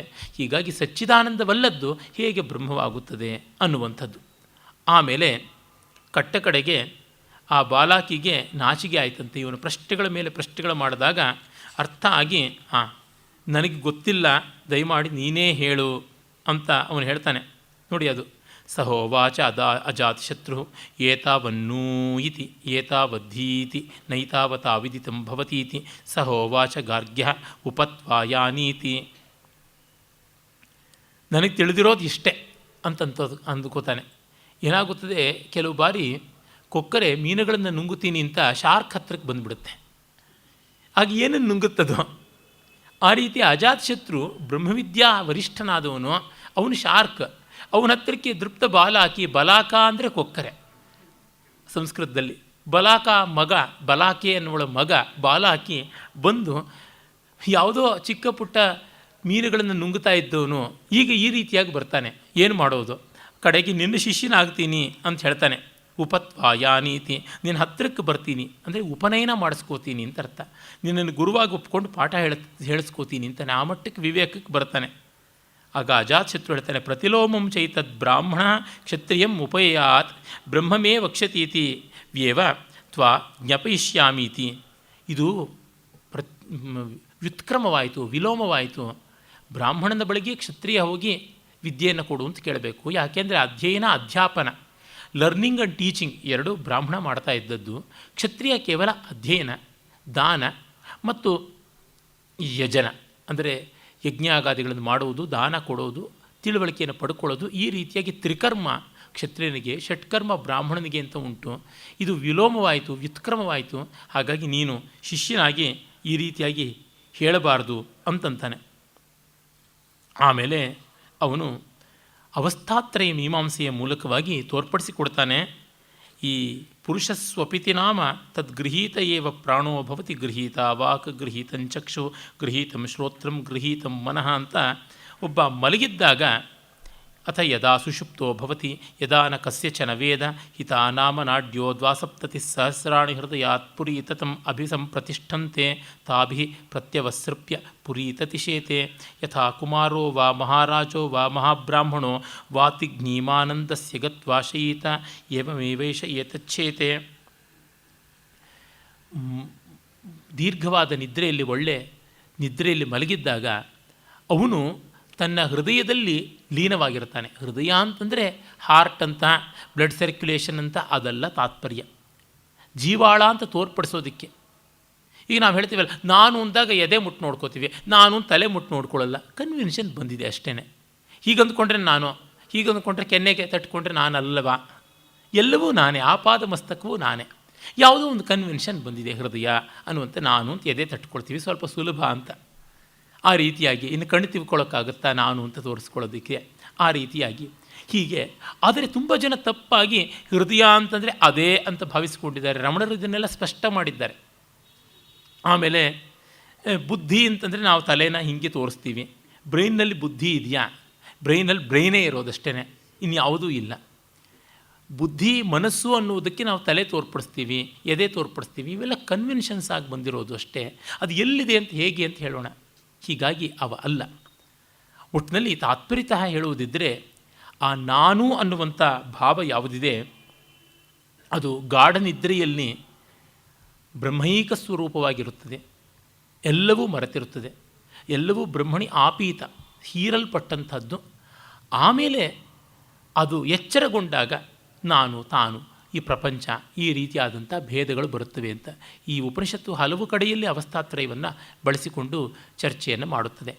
ಮತ್ತು ಮಲಗಿದವನನ್ನು ಅವನಿಗೆ ಪರಿಮಳ ಗೊತ್ತಾಗೋದಿಲ್ಲ, ದೃಶ್ಯ ಗೊತ್ತಾಗೋದಿಲ್ಲ, ಎಷ್ಟೋ ಬಾರಿ ಶಬ್ದವೂ ಗೊತ್ತಾಗೋಲ್ಲ, ಸ್ಪರ್ಶದಿಂದ ಗೊತ್ತಾಗುತ್ತದೆ. ಮಲಗಿದವ್ರನ್ನ ಎಚ್ಚರಿಸೋದಕ್ಕೆ ತುಂಬ ಸುಕರವಾದ ವಿಷಯ ಅಂದರೆ ತಟ್ಟಿ ಎಚ್ಚರಿಸ್ತಕ್ಕಂಥದ್ದು ಅಂತ ಉಂಟು. ಆ ರೀತಿ ಒಂದು ಬ್ರಹ್ಮದಲ್ಲಿ ಲೀನವಾದಂಥ ವ್ಯಕ್ತಿ ಮತ್ತೆ ಸ್ವಸ್ವರೂಪಕ್ಕೆ, ಅಂದರೆ ಯಾವುದು ತನ್ನ ಆಯಾ ವ್ಯಷ್ಟಿ ವ್ಯಕ್ತಿತ್ವ ಅಂತಿದೆ ಅಲ್ಲಿಗೆ ಬರ್ತಾನೆ. ಆದರೆ ಎಲ್ಲರೂ ಕೂಡ ಅಲ್ಲಿಯೇ ಇದ್ದಂಥದ್ದು. ಆ ಹೃದಯದಲ್ಲಿ ಸಕಲ ನಾಡಿಗಳೂ ಇದ್ದವು ಅಂತ. 72 ನಾಡಿಗಳು, 72,000 ಅಂತ ಹೀಗೆಲ್ಲ ಲೆಕ್ಕಗಳು ಹೇಳ್ತಾರೆ. ಆ ಲೆಕ್ಕ ದೊಡ್ಡ ವಿಷಯ ಅಲ್ಲ. ನಾಡಿಗಳು ಅಂತಂದರೆ ಅದನ್ನು ಮತ್ತೆ ನರಮಂಡಲವೇ ಅಥವಾ ರಕ್ತಮಂಡಲವೇ, ರಕ್ತದ ನಾಳಗಳೇ ಅಂತ ಹೀಗೆಲ್ಲ ಚರ್ಚೆ ಮಾಡ್ತಾರೆ. ಅದಲ್ಲ, ಅದು ಸಂಕೇತ ಮಾತ್ರ. ಉಪನಿಷತ್ತುಗಳಲ್ಲಿ ಬಂದರೂ ವೇದದಲ್ಲಿ ಬಂದರೂ ಅದು ಒಂದು ಮೆಟಫಾರ್, ಸಾಂಕೇತಿಕವಾಗಿ ಹೇಳಿದಂಥದ್ದು, ಯಾವ ಡಿಸೆಕ್ಟ್ ಮಾಡಿ ತೋರಿಸುವಂಥದ್ದು ಅಲ್ಲ. ಅವುಗಳ ತಾತ್ಪರ್ಯ ಇಷ್ಟೇ, ಸಕಲ ಚೈತನ್ಯವೂ ಸಮಾಹಿತವಾಗಿರುತ್ತದೆ ಅಂತ. ಜೀವ ಅನ್ನೋದು ದೇಹದಲ್ಲಿ ಎಲ್ಲಿದೆ? ಹೃದಯದಲ್ಲಿದೆಯಾ? ತಲೆಯಲ್ಲಿ ಇದೆಯಾ? ಮೆದುಳಲ್ಲಿದೆಯಾ? ಎಲ್ಲಿದೆ ಅಂತಂದರೆ ಎಲ್ಲಿ ಇಲ್ಲ ಅಂತನ್ನಬೇಕು. ಹೇಗೆ ಜೀವ ದೇಹದಲ್ಲಿ ಆಪಾದ ಮಸ್ತಕವಾಗಿದೆಯಲ್ಲ, ಆ ಜೀವದ ಜೀವಾಳವಾಗಿ ಆತ್ಮವೂ ಅದೇ ರೀತಿಯಾಗಿ ಉಂಟು. ವೇದಗಳಲ್ಲಿ ಬರುತ್ತದೆ ಅಂಗುಷ್ಟ ಮಾತ್ರ ಪುರುಷ ಅಂತೆಲ್ಲ, ಅದು ಸಾಂಕೇತಿಕವಾದದ್ದು. ಹೆಬ್ಬೆರಳು ಗಾತ್ರ ಅಂತ ಈ ಸಿನಿಮಾದಲ್ಲಿ ತೋರಿಸ್ದಂಗೆ ಅವನ ಜೀವ ಹೋಯಿತು ಅಂದರೆ ಎದೆಯಿಂದ ಒಂದು ಜ್ಯೋತಿ ಅಲ್ಲಾಡ್ಕೊಂಡು ಇನ್ಯಾವುದೋ ಕಡೆಗೆ ಹೋಗುವಂಥದ್ದು, ಅದು ಕಲಾ ಮಾತ್ರವಾದದ್ದು. It's art. ಅದನ್ನು ಆ ರೀತಿಯಾಗಿ ಗಮನಿಸ್ಕೊಳ್ಬೇಕು. ಅದರಿಂದ ವ್ಯವಹಾರ ನಡೆಯುತ್ತದೆ. ಈಗ ನೋಡಿ, ಎಷ್ಟು ಪ್ರೀತಿ ತುಂಬಿದ್ದಾರೆ ಈ ಪತ್ರದಲ್ಲಿ ಅಂದರೆ, ಅಲ್ಲಿ ಏನಿರೋದು? ಕತ್ತೆಗೆ ಆಹಾರವಾಗತಕ್ಕಂಥ ಪೇಪರು, ಅದರ ಮೇಲೆ ಒಂದಷ್ಟು ಮಸಿ, ಒಂದು ವಿಶಿಷ್ಟವಾದ ವಿನ್ಯಾಸದಲ್ಲಿ ಚೆಲ್ಲಿರೋದು, ಅದರೊಳಗೆ ಆ ಪ್ರೀತಿ ಇರೋದು. ಆ ವಿಶಿಷ್ಟವಾದ ವಿನ್ಯಾಸವನ್ನು, ವರ್ಣಗಳು, ಅದು ಒಂದು ಭಾಷೆಯ ಒಂದು ದೃಶ್ಯ ವ್ಯಕ್ತೀಕರಣ. ಅದನ್ನು ಓದಿದಾಗ ನನ್ನ ಮನಸ್ಸಿನಲ್ಲಿ ಉಂಟಾಗುವ ಪರಿಣಾಮ ಇದೆಯಲ್ಲ, ಅದು ಪ್ರೀತಿ. ಪ್ರೀತಿ ಎನ್ನುವುದು ಪೇಪರ್ ಮೇಲೂ ಇಲ್ಲ, ಇಂಕ್ ಒಳಗೂ ಇಲ್ಲ, ಅದರ ವಿನ್ಯಾಸದಲ್ಲೂ ಇಲ್ಲ. ಆದರೆ ಅದು ಮೀಟುಗೋಲಾದಾಗ ನಮ್ಮ ಮನಸ್ಸಿನಲ್ಲಿ ಉಂಟಾಗುವಂಥದ್ದೊಳಗೆ ಉಂಟು. ಅದು ನಿಮಿತ್ತ, ಇದು ಮೂಲವಾದದ್ದು. ಹೀಗೆ ಆ ರೀತಿಯಲ್ಲಿ ಇವುಗಳನ್ನೆಲ್ಲ ಸಾಂಕೇತಿಕವಾಗಿ ಗಮನಿಸುವಂಥದ್ದು. ನಾನು ಯಾಕೆ ಇಷ್ಟು ಹೇಳ್ತಾ ಇದ್ದೀನಿ ಅಂದರೆ, ಈ ವೇದಾಂತ ವ್ಯಾಧಿ ಪೀಡಿತರಿದ್ದಾರಲ್ಲ, ಏಡ್ಸು, ಗೆನೋರಿಯಾ, ಸಿಫಿಲಿಸು, ಕ್ಯಾನ್ಸರು ಮೊದಲಾದ ಸಕಲ ರೋಗಗಳಿಗಿಂತ ಭಯಂಕರವಾದದ್ದು ಈ ವೇದಾಂತ ವ್ಯಾಧಿ. ಎಲ್ಲರ ಹಿಂದೇನೂ ಹೋಗ್ತಾ ಇರ್ತಾರೆ. ಹೇಗೆ ಕೆಟ್ಟ ಗಾದೆ ಹೇಳಬೇಕು ಅಂತಂದರೆ, ಈ ನಾಯಿಗಳಿಗೆ ಬೆದಗಾಲ ಬಂದಾಗ ಹೆಣ್ಣು ನಾಯಿನ ಅಟ್ಟಿಸಿಕೊಂಡು ಒಂದು ರಾಶಿ ಗಂಡು ನಾಯಿಗಳು ಓಡ್ತಾ ಇರ್ತವೆ, ಬೀದಿ ಬೀದಿ ಕೇರಿ ಕೇರಿ ಓಡಾಡ್ತಿರ್ತವೆ, ಭಾಂಕಾರ ಮಾಡಿಕೊಂಡು, ಕೋಲಾಹಲ ಮಾಡಿಕೊಂಡು. ಹಾಗೆ ಅಲ್ಲಿ ಉಪನ್ಯಾಸ ಇದೆಯಾ, ಇಲ್ಲಿ ಉಪನ್ಯಾಸ ಇದೆಯಾ, ಅಲ್ಲಿ ಪ್ರವಚನ ಇದೆಯಾ, ಇಲ್ಲಿ ಸ್ಟಡಿ ಸರ್ಕಲ್ ಇದೆಯಾ, ಹೋಗ್ತಾನೆ ಇರ್ತಾರೆ. ನಾಯಿಗೆ ನಿಲ್ಲೋದಕ್ಕೆ ನೆಲೆ ಇಲ್ಲ, ಮಾಡೋದಕ್ಕೆ ಕೆಲಸವಿಲ್ಲ ಅಂತ 3 ಹೊತ್ತು ತಿರುಗ್ತಾ ಇರ್ತಾರೆ. ಇದೇ ವ್ಯಾಧಿಗಳು. ಅದೇನೋ ಸಿದ್ಧಿ ಆಗಿಬಿಡುತ್ತೆ, ಇದೇನೋ ಶಕ್ತಿ ಬಂದುಬಿಡುತ್ತೆ, ಇನ್ನೇನೋ ಶಕ್ತಿಪಾತ, ಸನ್ನಿಪಾತ, ಮಣ್ಣು ಮಸಿ ಆಗುತ್ತದೆ ಅಂತ ಅಂದುಕೊಂಡು ವೇದಾಂತಕ್ಕೆ ಮಹಾಪಚಾರ ಮಾಡ್ತಾ ಇರ್ತಾರೆ. ತಮ್ಮ ವ್ಯಕ್ತಿತ್ವ, ಅಸ್ತಿತ್ವ, ಬದುಕಿನ ಶಾಂತಿಗೆ ಕೊರೆ ತಂದುಕೊಳ್ತಾ ಇರ್ತಾರೆ. ಸುಳ್ಳುಗಳ ಮೇಲೆ ಸುಳ್ಳುಗಳನ್ನು ಹೇಳಿಕೊಂಡು ಕೇಳಿಕೊಂಡು ಅದರ ಭ್ರಾಂತಿಯಲ್ಲಿ ಇರ್ತಾರೆ. ಆ ಕಾರಣದಿಂದ ಹೇಳ್ತಾ ಇದ್ದೀನಿ, ಅವು ಯಾವ ಸಿದ್ಧಿಗಳು ಯಾವುದು ಯಾವ ಕಾಲಕ್ಕೂ ಆಗೋಲ್ಲ. ಇಡೀ ಉಪನಿಷತ್ತುಗಳನ್ನು ಅರೆದು ಕುಡಿದು ಸುಟ್ಟು ಬೂದಿ ಮಾಡಿ ಆಪೋಷಣ ತಗೊಳ್ಳಿ, ಏನೂ ಆಗೋಲ್ಲ, ಹೊಟ್ಟೆ ಕೆಡುತ್ತೆ ಅಷ್ಟೇ. ಅಂದರೆ ವೇದಾಂತ ಇರುವಂಥದ್ದು ಈ ಸಿದ್ಧಿಗಳಲ್ಲಿ ಅಲ್ಲ, ಭಯಗಳಲ್ಲಿ ಅಲ್ಲವೇ ಅಲ್ಲ. ಅದನ್ನೇನೋ ಆ ಪುಸ್ತಕವನ್ನು ಬಲಗೆಯಲ್ಲಿಡೋದು, ಎಡಗೆಯಲ್ಲಿಟ್ಬಿಟ್ಟೆ, ಮೆಟ್ಲ ಮೇಲಿಡೋದು, ಕಟ್ಟೆ ಮೇಲಿಟ್ಟೆ, ಅದಕ್ಕೆ ಶುರು ಮಾಡ್ಕೊಳ್ತಾರೆ. ಹೀಗಾಗಿ ಆ ಪ್ರವಚನಕಾರರು ಅಷ್ಟೇ, ಅವರು ಸೇಲ್ಸ್ಮೆನ್ಸು, ಅವ್ರಿಗೆ ವಿಕ್ರಯ ಆಗಬೇಕಲ್ವ. ಈ ಥರದ ಭಯಗಳನ್ನು ಬಿತ್ತುತ್ತಾ ಇರ್ತಾರೆ. ಅಂಥದ್ದು ಯಾವುದೂ ಇಲ್ಲ ಅನ್ನುವುದನ್ನು ಮತ್ತೆ ಮತ್ತೆ ಒತ್ತಿ ಹೇಳೋದಕ್ಕೆ ಹೇಳ್ತಾ ಇದ್ದೀನಿ. ಇನ್ನು ಯಾರೂ ಬೇಸರ ಮಾಡ್ಕೊಳ್ಬೇಡಿ, ಮಾಡಿಕೊಂಡ್ರೆ ನನಗೇನು ಕಷ್ಟವಿಲ್ಲ. ಏಕೆಂದರೆ ಬೇಕಾದಷ್ಟು ಬೇಸರಗಳನ್ನು ನೋಡಿದ್ದೀನಿ. ನನಗೇ 100 ಜನಕ್ಕೆ ಹಂಚುವಷ್ಟು ಬೇಸರ ಇದೆ, ಏನು ಮಾಡಲಿ. ತತ್ವನಿಶ್ಚಯ ಅನ್ನುವುದು ಆದಂತೆ ನಮ್ಮ ಅಂತರಂಗದ ಶಾಂತಿ ಲೋಕಕ್ಕೆ ತಾನಾಗಿ ಬರುತ್ತದೆ. ನಮ್ಮ ಬಳಿಗೆ ಬಂದವರಿಗೆ ಸಮಾಧಾನ ಬರುತ್ತದೆ, ಸಂತೋಷ ಉಂಟಾಗುತ್ತದೆ. ಪಾರದರ್ಶಕತೆ ಎನ್ನುವುದು ತುಂಬ ದೊಡ್ಡದಾದದ್ದು ಬದುಕಿನಲ್ಲಿ. ಪಾರದರ್ಶಕತೆಗಿಂತ ಮಿಗಿಲಾದದ್ದು ಯಾವುದೂ ಇಲ್ಲ, ಅದು ತುಂಬ ದೊಡ್ಡದು. ಹಾಗಾಗಿ ಇದನ್ನು ಹೇಳ್ತಿದ್ದೀನಿ. ಆ ರೀತಿ ಅವಸ್ಥಾತ್ರಯ ಮೀಮಾಂಸೆಯಿಂದ ತೃಪ್ತ ಬಾಲಾಕಿಯ ಗರ್ವವೆಲ್ಲವೂ ಅಡಗಿ ಹೋಗಿ ಅಜಾತಶತ್ರುವಿಗೆ ಅವನು ಶಿಷ್ಯತಮ ಆಗ್ತೀನಿ ಅನ್ನುವ ಗತಿಗೆ ಬರ್ತಾನೆ ಅಂತ ಗೊತ್ತಾಗುತ್ತದೆ. ಆಮೇಲೆ ಪ್ರಾಣೋಪಾಸನೆಯನ್ನು ಕುರಿತು ಮುಂದುವರೆದು ಆ ಉಪನಿಷತ್ತು ಹೇಳುತ್ತದೆ. ಅಲ್ಲಿ ಮುಖ್ಯವಾಗಿ ಈ ದೇಹದಲ್ಲಿ ಯಾವುದೆಲ್ಲ ವಿವರಗಳು ಉಂಟು ಅವೆಲ್ಲವನ್ನು ಸಪ್ತರ್ಷಿಗಳಿಗೆ ಒಪ್ಪ ಮಾಡುವಂಥದ್ದಾಗುತ್ತದೆ. ಇಮಾವೇವ ಗೌತಮ ಭರದ್ವಾಜವು ಅಯಮೇವ ಅಯಂ ಭರದ್ವಾಜ ಇಮಾವೇವ ವಿಶ್ವಾಮಿತ್ರ ಜಮದಗ್ನಿ ಅಯಮೇವ ವಿಶ್ವಾಮಿತ್ರ ಅಯಂ ಜಮದಗ್ನಿ ಇಮಾವೇವ ವಸಿಷ್ಠ ಕಶ್ಯಪೋ ಅಯಮೇವ ವಸಿಷ್ಠ ಅಯಂ ಕಶ್ಯಪ ವಾಗೇ ವಾತ್ರಿ ವಾಚಾ ಹನ್ಯಮದ್ಯತೆ ಅತ್ತಿರ್ಹವೈ ನಾಮೈತದ್ ಯದ್ ಅತ್ರಿರಿತಿ ಸರ್ವಸ್ಯಾತ್ತಾ ಭವತಿ ಸರ್ವಮಸ್ಯಾನ್ನಂ ಭವತಿ ಏವಂ ವೇದ ಅಂತ ಹೇಳಿ, ಈ ಕಿವಿಗಳು ಗೌತಮ ಮತ್ತು ಭರದ್ವಾಜ ಮಹರ್ಷಿಗಳು, ಈ ಕಿವಿಗಳೆರಡು. ಈ ಕಣ್ಣುಗಳು ವಿಶ್ವಾಮಿತ್ರ ಮತ್ತು ಜಮದಗ್ನಿ ಅವೆರಡು. ಈ ಮೂಗಿನ ಹೊಳ್ಳೆಗಳು ವಸಿಷ್ಠ ಮತ್ತು ಕಶ್ಯಪ. ಮತ್ತು ವಾಕ್ಕು ಅತ್ರಿ ಅಂತ ಈ ರೀತಿ ಸಪ್ತರ್ಷಿಗಳನ್ನು ನಿಮ್ಮ ದೇಹದ ಇಂದ್ರಿಯಗಳಲ್ಲಿಯೇ ಆರೋಪ ಮಾಡಿಕೊಳ್ಳಿ. ಅತ್ರಿ ಅತ್ತೀತಿ ಅತ್ರಿಹಿ ಅಂತ ಎಲ್ಲವನ್ನ ಸ್ವೀಕರಿಸುವಂಥದ್ದು, ವಾಕ್ಕು ಎಲ್ಲವನ್ನೂ ನುಂಗಿ ನೊಡೆಯುವಂಥದ್ದು, ಮಾತಿನ ಸಾಮರ್ಥ್ಯ ಅನ್ನುವಂಥ ವಿವರಗಳನ್ನು ಕೊಟ್ಟು ಇವೆಲ್ಲಕ್ಕೂ ಚೈತನ್ಯಭೂತವಾದದ್ದು ಪ್ರಾಣ. ಪ್ರಾಣ ಅನ್ನುವುದು ಒಂದು ವಿಶೇಷವಾದ ಶಕ್ತಿ. ಅದು ಈ ಪರಬ್ರಹ್ಮವಸ್ತು ಅನ್ನುವಂಥ ಧೇನುವನ್ನು ಸುರಿಸುವಂತೆ, ಹಾಲು ಕರೆಸುವಂತೆ ಮಾಡುತ್ತದೆ. ಕರುವಿಲ್ಲದೆ ಹಸು ಸೊರೆ ಬಿಡುವುದಿಲ್ಲ, ಹಾಲು ಕೊಡೋದಿಲ್ಲ. ಆ ಬ್ರಹ್ಮವಸ್ತು ಕಾಮಧೇನುವಿನಂತಾದರೆ ಈ ಪ್ರಾಣ ಅನ್ನುವಂಥದ್ದು ಕರುವಾಗುತ್ತದೆ. ಮತ್ತು ಈ ಪ್ರಾಣ ಅನ್ನುವ ಕರು ಇರುವ ಹಟ್ಟಿ ದೇಹ ಅನ್ನುವುದು ಅಲ್ಲಿಯ ಕೊಟ್ಟಿಗೆ. ಮತ್ತು ಈ ಅನ್ನಪಾನಾದಿಗಳಿಂದ ಪ್ರಾಣಕ್ಕೆ ಉಂಟಾಗುವ ಚೈತನ್ಯ ಇದೆಯಲ್ಲ, ಅದು ಅದರ ಗೂಟ. ಪ್ರಾಣ ಎಲ್ಲಿವರೆಗೂ ಗೂಟಕ್ಕೆ ಕಟ್ಟಲ್ಪಟ್ಟಿರುತ್ತೆ, ಅನ್ನ ಅನ್ನೋದು ಹಗ್ಗ, ಅನ್ನ ಆದಿಗಳನ್ನು ತಿಂದಾಗ ಉಂಟಾಗುವ ಚೈತನ್ಯ ಗೂಟ, ಅಲ್ಲಿವರೆಗೂ ಪ್ರಾಣ ಇರ್ತದೆ. ಆಹಾರಾದಿಗಳಿಲ್ಲ ಅಂದರೆ ದೇಹದ ಕೊಟ್ಟಿಗೆಯನ್ನು ಕಿತ್ತುಕೊಂಡು ಬೇರೆ ಕಡೆಗೆ ಹೋಗುತ್ತದೆ. ಈ ಪ್ರಾಣದ ಮೂಲಕವಾಗಿಯೇ ಬ್ರಹ್ಮವನ್ನು ನಾವು ಉಪಾಸನೆ ಮಾಡಬೇಕು ಅಂತ. ಅಂದರೆ ನಾವು ಚೆನ್ನಾಗಿ ಆಶಿಷ್ಟೋ ದೃಢಿಷ್ಟೋ ಬಲಿಷ್ಠ ಗಟ್ಟಿಯಾಗಿದ್ದು ಬ್ರಹ್ಮೋಪಾಸನೆಯನ್ನು ಮಾಡಬೇಕು, ಬೇರೊಂದು ರೀತಿಯಲ್ಲಿ ಅಲ್ಲ ಅಂತ ಹೇಳಿ, ಅದು ನೇತಿ ಕ್ರಮದಿಂದ ಇದಿಷ್ಟೇ ಅಲ್ಲ ಅನ್ನುವ ರೀತಿಯಲ್ಲಿ ವಿಸ್ತರಿಸಿಕೊಂಡು ಹೋಗಬೇಕು. ಇದು ವೇದಾಂತದ ಪ್ರಕ್ರಿಯಾ ಪದ್ಧತಿ ಅಂತಾರೆ. ಅಧ್ಯಾರೋಪಾಪವಾದಾಭ್ಯಾಂ ನಿಷ್ಪ್ರಪಂಚಂ ಪ್ರಪಂಚತೆ ಅನ್ನುವ ಮಾತನ್ನು ಆಚಾರ್ಯರು ಮತ್ತೆ ಭಾಷ್ಯಗಳಲ್ಲಿ ಅತ್ರ ಸಂಪ್ರದಾಯವಿದಾಹುಹು, ಇಲ್ಲಿ ಸಂಪ್ರದಾಯವನ್ನು ಬಲ್ಲವರು, ವೇದಾಂತ ಸಂಪ್ರದಾಯವನ್ನು ಬಲ್ಲವರು ಹೇಳ್ತಾರೆ. ಅದರ ಪ್ರಕಾರ ಅಧ್ಯಾರೋಪಾಪವಾದ ಅಂತ ಅಂದರೆ ಸೂಪರ್ ಇಂಪೋಸಿಷನ್ ಆ್ಯಂಡ್ ನೆಗೇಷನ್ ಅಂತೀವಲ್ಲ, ಆ ಮೂಲಕವಾಗಿ ಬರುವಂಥದ್ದು. ಯಾವುದನ್ನು ಹಾಗೆ ಮಾಡಬೇಕಾದದ್ದು. ಈಗ ಉದಾಹರಣೆಗೆ ನಾವು ತೆಂಗಿನಕಾಯಿ ಅಂತಂತೀವಿ. ತೆಂಗಿನಕಾಯಿ ಅಂದರೆ ಮೊದಲು ನಾರಿರುತ್ತೆ. ಆ ನಾರನ್ನು ಬೇರ್ಪಡಿಸಿದ ಮೇಲೆ ಇದು ನಾರು, ಇದು ತೆಂಗಿನಕಾಯಿ ಅಂತೀವಿ. ಮತ್ತು ಚಿಪ್ಪನ್ನು ತೆಗೆದ ಮೇಲೆ ಇದು ಚಿಪ್ಪು, ಇದು ತಿರುಳು ಅಂತೀವಿ. ಅಂದರೆ ಮೊದಲು ನಾರೂ ತೆಂಗಿನಕಾಯಿ ಆಗಿತ್ತು, ಚಿಪ್ಪು ತೆಂಗಿನಕಾಯಿ ಆಗಿತ್ತು, ಆಮೇಲೆ ನಾರು ಹೋಯಿತು, ಮತ್ತು ಚಿಪ್ಪು ಹೋಯಿತು, ಮತ್ತು ತಿರುಳು ಮಾತ್ರ ಉಳಿಯಿತು.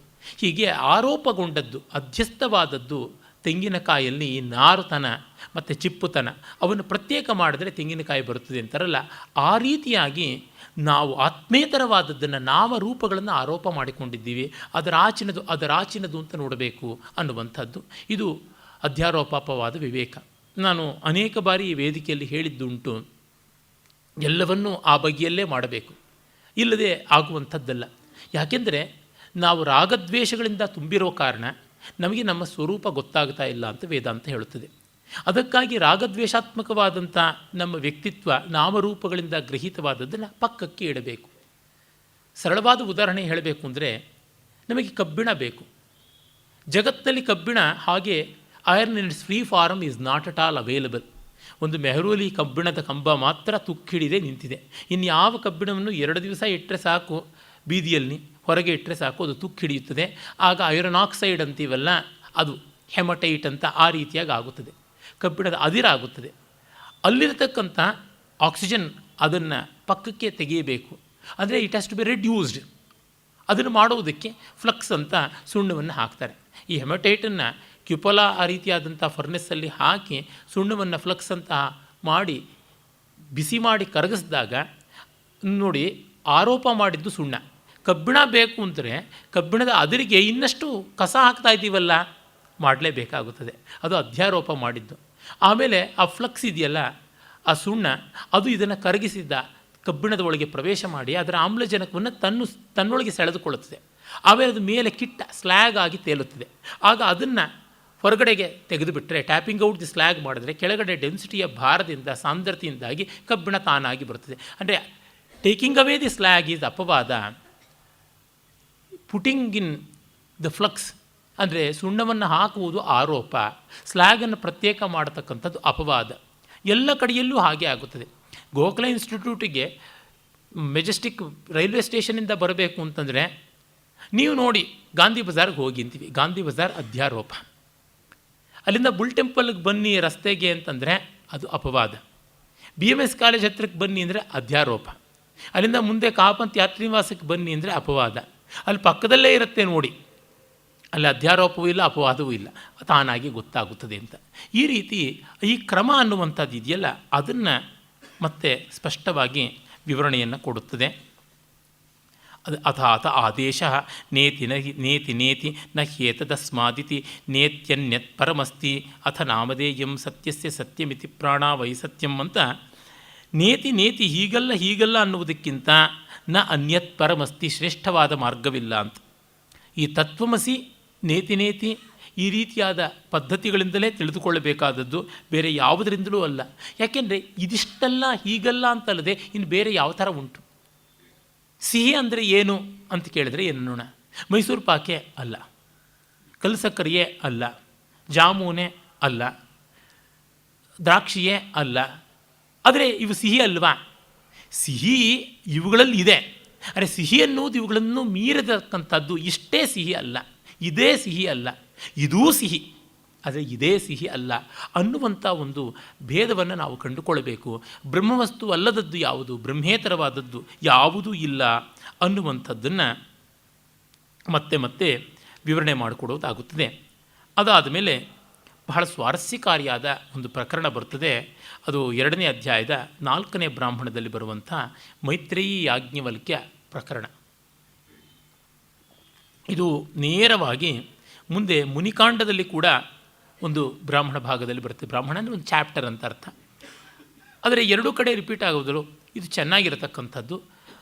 ಮೊದಲಿಗೆ ಬಂದಿರೋದ್ರಿಂದ ಮೊದಲಿಗೆ ಅದನ್ನು ಹೇಳ್ತೀನಿ. ವಸ್ತುತಃ ಇದು ಮುನಿಕಾಂಡದಲ್ಲಿ ಇದ್ದರೆ ಹೆಚ್ಚು ಯುಕ್ತವಾಗ್ತಾ ಇತ್ತು ಅನಿಸುತ್ತೆ. ಆದರೆ ತೊಂದರೆ ಏನಿಲ್ಲ, ನಷ್ಟ ಏನೂ ಇಲ್ಲ. ಅಂದರೆ ಇದು ಪೂರ್ಣವಾಗಿ ಅನುಭವದ ಭಾಗ. ನಾವು ನಿನ್ನೆ ನೋಡಿದಂತೆ ಮಧುಕಾಂಡ, ಮುನಿಕಾಂಡ, ಖಿಲಕಾಂಡ ಅಂತ 3 ಕಾಂಡಗಳುಂಟು. ಮಧುಕಾಂಡದಲ್ಲಿ ಆಗಮ ಅಂದರೆ ಶಾಸ್ತ್ರ ಭಾಗ, ಮುನಿಕಾಂಡದಲ್ಲಿ ಅನುಭವ ಭಾಗ ಮತ್ತು ಖಿಲಕಾಂಡದಲ್ಲಿ ಉಪಾಸನಾ ಭಾಗ, ಆರಾಧನಾ ಭಾಗ ಅಂತ. ಆದರೆ ಇದು ಅನುಭವೈಕ ಭಾಗವಾದದ್ದು. ಆ ಕಾರಣದಿಂದಲೇ ಮುನಿಕಾಂಡದಲ್ಲಿ ಕೂಡ ಬಂದಿದೆ. ಇಲ್ಲಿ ಮೈತ್ರೇಯಿ ಯಾಜ್ಞವಲ್ಕ್ಯರ ಮೋಕ್ಷಪತ್ನಿ.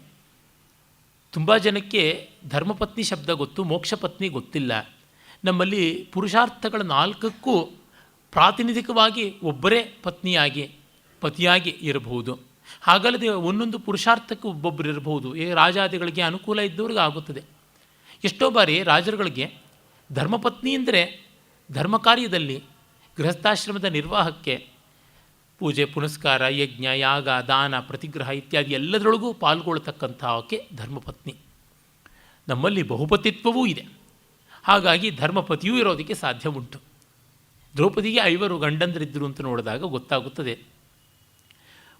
ಸಾಮಾನ್ಯವಾಗಿ ಮನ್ವಾದಿಗಳಲ್ಲಿ ಹೇಳ್ತಾರೆ, ಮೊದಲನೆಯ ಸಂತಾನ ಧರ್ಮ ಸಂತಾನ, ಮಿಕ್ಕದ್ದೆಲ್ಲ ಕಾಮ ಸಂತಾನ ಅಂತ. ಒಂದು ಮಗು ಆದಮೇಲೆ ಎಲ್ಲ ಋಣಗಳು ಮುಗೀತು, ಗಂಡು ಮಗು ಆಗೋವರೆಗೂ ಮರಳಿ ಯತ್ನ ಮಾಡು ಅಂತ ಏನು ಬೇಕಿಲ್ಲ ಅಂತ ಧರ್ಮಶಾಸ್ತ್ರ ಯಾವಾಗಲೂ ಸ್ಪಷ್ಟವಾಗಿ ಹೇಳಿದೆ. ಪುತ್ರಿಯಾಗಲಿ ಪುತ್ರರಾಗಲಿ ಒಬ್ಬನಿಂದಲೇ ಎಲ್ಲ ಕೈವಲ್ಯವೂ ಸಿಗುತ್ತದೆ ಅಂತ. ಇನ್ನು ಮಿಕ್ಕದ್ದನ್ನು ಕಾಮಸಂತಾನ ಅಂತ ಹೇಳಿಬಿಡ್ತಾರೆ. ಇಷ್ಟಕ್ಕೆ ನಮಗೆ ಬೇಕಪ್ಪ ಮಕ್ಕಳು ಅಂತ ಮಾಡಿಕೊಂಡದ್ದಷ್ಟೇನೆ ಅಂತ. ಹಾಗೆ ದ್ರೌಪದಿಗೆ ಧರ್ಮರಾಜ ಧರ್ಮಪತಿ ಆದರೆ ಮಿಕ್ಕ ಪಾಂಡವರು ಕಾಮಪತಿಗಳು ಅಂತ ಹೇಳಬಹುದಾದದ್ದು. ಮಹಾಭಾರತದಲ್ಲಿ ಹಾಗೆ ಬಂದಿಲ್ಲ ಆ ತರಹ. ಹಾಗೆ ಅರ್ಥ, ಎಷ್ಟೋ ಜನ ರಾಜರುಗಳು, ಈ ಕಾಲದಲ್ಲಿ ಬಿಸ್ನೆಸ್ ಮೆನ್ಗಳು ಕೂಡ ಯಾವುದೋ ಬಿಸ್ನೆಸ್ಗೆ, ರಾಜಕೀಯ ವ್ಯಕ್ತಿಗಳು ಇನ್ಯಾವುದೋ ರಾಜಕಾರಣಕ್ಕೋಸ್ಕರ ಯಾವುದೋ ಶ್ರೀಮಂತರ, ಇನ್ಯಾವುದೋ ರಾಜಕಾರಣಿಯ, ಇನ್ಯಾವುದೋ ಪ್ರಭಾವಶಾಲಿಯ ಮನೆಯ ಮಕ್ಕಳನ್ನು ಮದುವೆ ಮಾಡ್ಕೊಳ್ತಾರೆ. ಅದು ಅರ್ಥ ವಿವಾಹ, ಅರ್ಥಪತ್ನಿ, ಅರ್ಥಪತಿ ಅಂತ ಆ ರೀತಿಯಾಗಿ ಆಗುತ್ತದೆ. ಅದು ಅನರ್ಥವೂ ಆಗುತ್ತದೆ. ಕೇವಲ ಕಾಮಕ್ಕಾಗಿ, ಕೇವಲ ಭೋಗಕ್ಕಾಗಿ ಮಾಡಿಕೊಳ್ತಕ್ಕಂಥ ಆ ಮದುವೆಯ ಆ ಪತಿ ಆ ಪತ್ನಿಯರನ್ನು ಕಾಮಪತಿ ಕಾಮಪತ್ನಿ ಅಂತ ಕರೆಯುವುದಾಗುತ್ತದೆ. ಹಾಗಲ್ಲದೆ ತುಂಬ ಆತ್ಮವಿಸ್ತಾರಕ್ಕಾಗಿ, ಬಾಳಿನ ಬೆಳಕಿಗಾಗಿ, ಆನಂದಕ್ಕಾಗಿ ಅಂತ ಮಾಡಿಕೊಳ್ಳುವುದು ಅದು ಮೋಕ್ಷ ಅಂತ. ಅವರು ಎಲ್ಲವೂ ಆಗಿರಬಹುದು. ಅತ್ಯತಿಷ್ಠ ದಶಾಂಗುಲಂ ಅಂತ ಇದೂ ಆಗಿರ್ತಾರೆ. ಮೋಕ್ಷಪತ್ನಿ ಧರ್ಮಾರ್ಥ ಕಾಮಗಳಿಗೆ ಒದಗಿ ಬರೋಲ್ಲ ಅಂತಿಲ್ಲ, ಆದರೆ ಮೋಕ್ಷಕ್ಕೆ ವಿಶೇಷವಾಗಿ ಒದಗಿ ಬರುವಂಥದ್ದು ಅಂತ ಅದು ತುಂಬ ಅಮೋಘವಾದಂಥ ಕಾನ್ಸೆಪ್ಟ್ ಅಂತ ಅನಿಸುತ್ತದೆ. ಮೋಕ್ಷಪತಿ ಮೋಕ್ಷಪತ್ನಿ ಅನ್ನುವಂಥದ್ದು ಆ ರೀತಿಯಲ್ಲಿ ನಾವು ಗಮನಿಸಬೇಕಾದದ್ದು. ಅಂದರೆ that companionship which is for eternity ಅಂತ ಭವ್ಯವಾದಂಥದ್ದು. ಎಷ್ಟು ಮದುವೆಗಳಲ್ಲಿ ಈ ಮೋಕ್ಷಪತ್ನಿತ್ವ ಮೋಕ್ಷಪತಿತ್ವದ ಕಾನ್ಸೆಪ್ಟ್ ಬರುತ್ತೆ ನೋಡಿ. ನಮ್ಮಲ್ಲಿ ಡಿವೋರ್ಸ್ಗೆ ಮೋಕ್ಷ ಅಂತ ಒಂದು ಹೆಸರು ಉಂಟು, ಅಲ್ಲಿಗೆ ಬಂದು ನಿಂತು ಬಿಡುತ್ತೆ.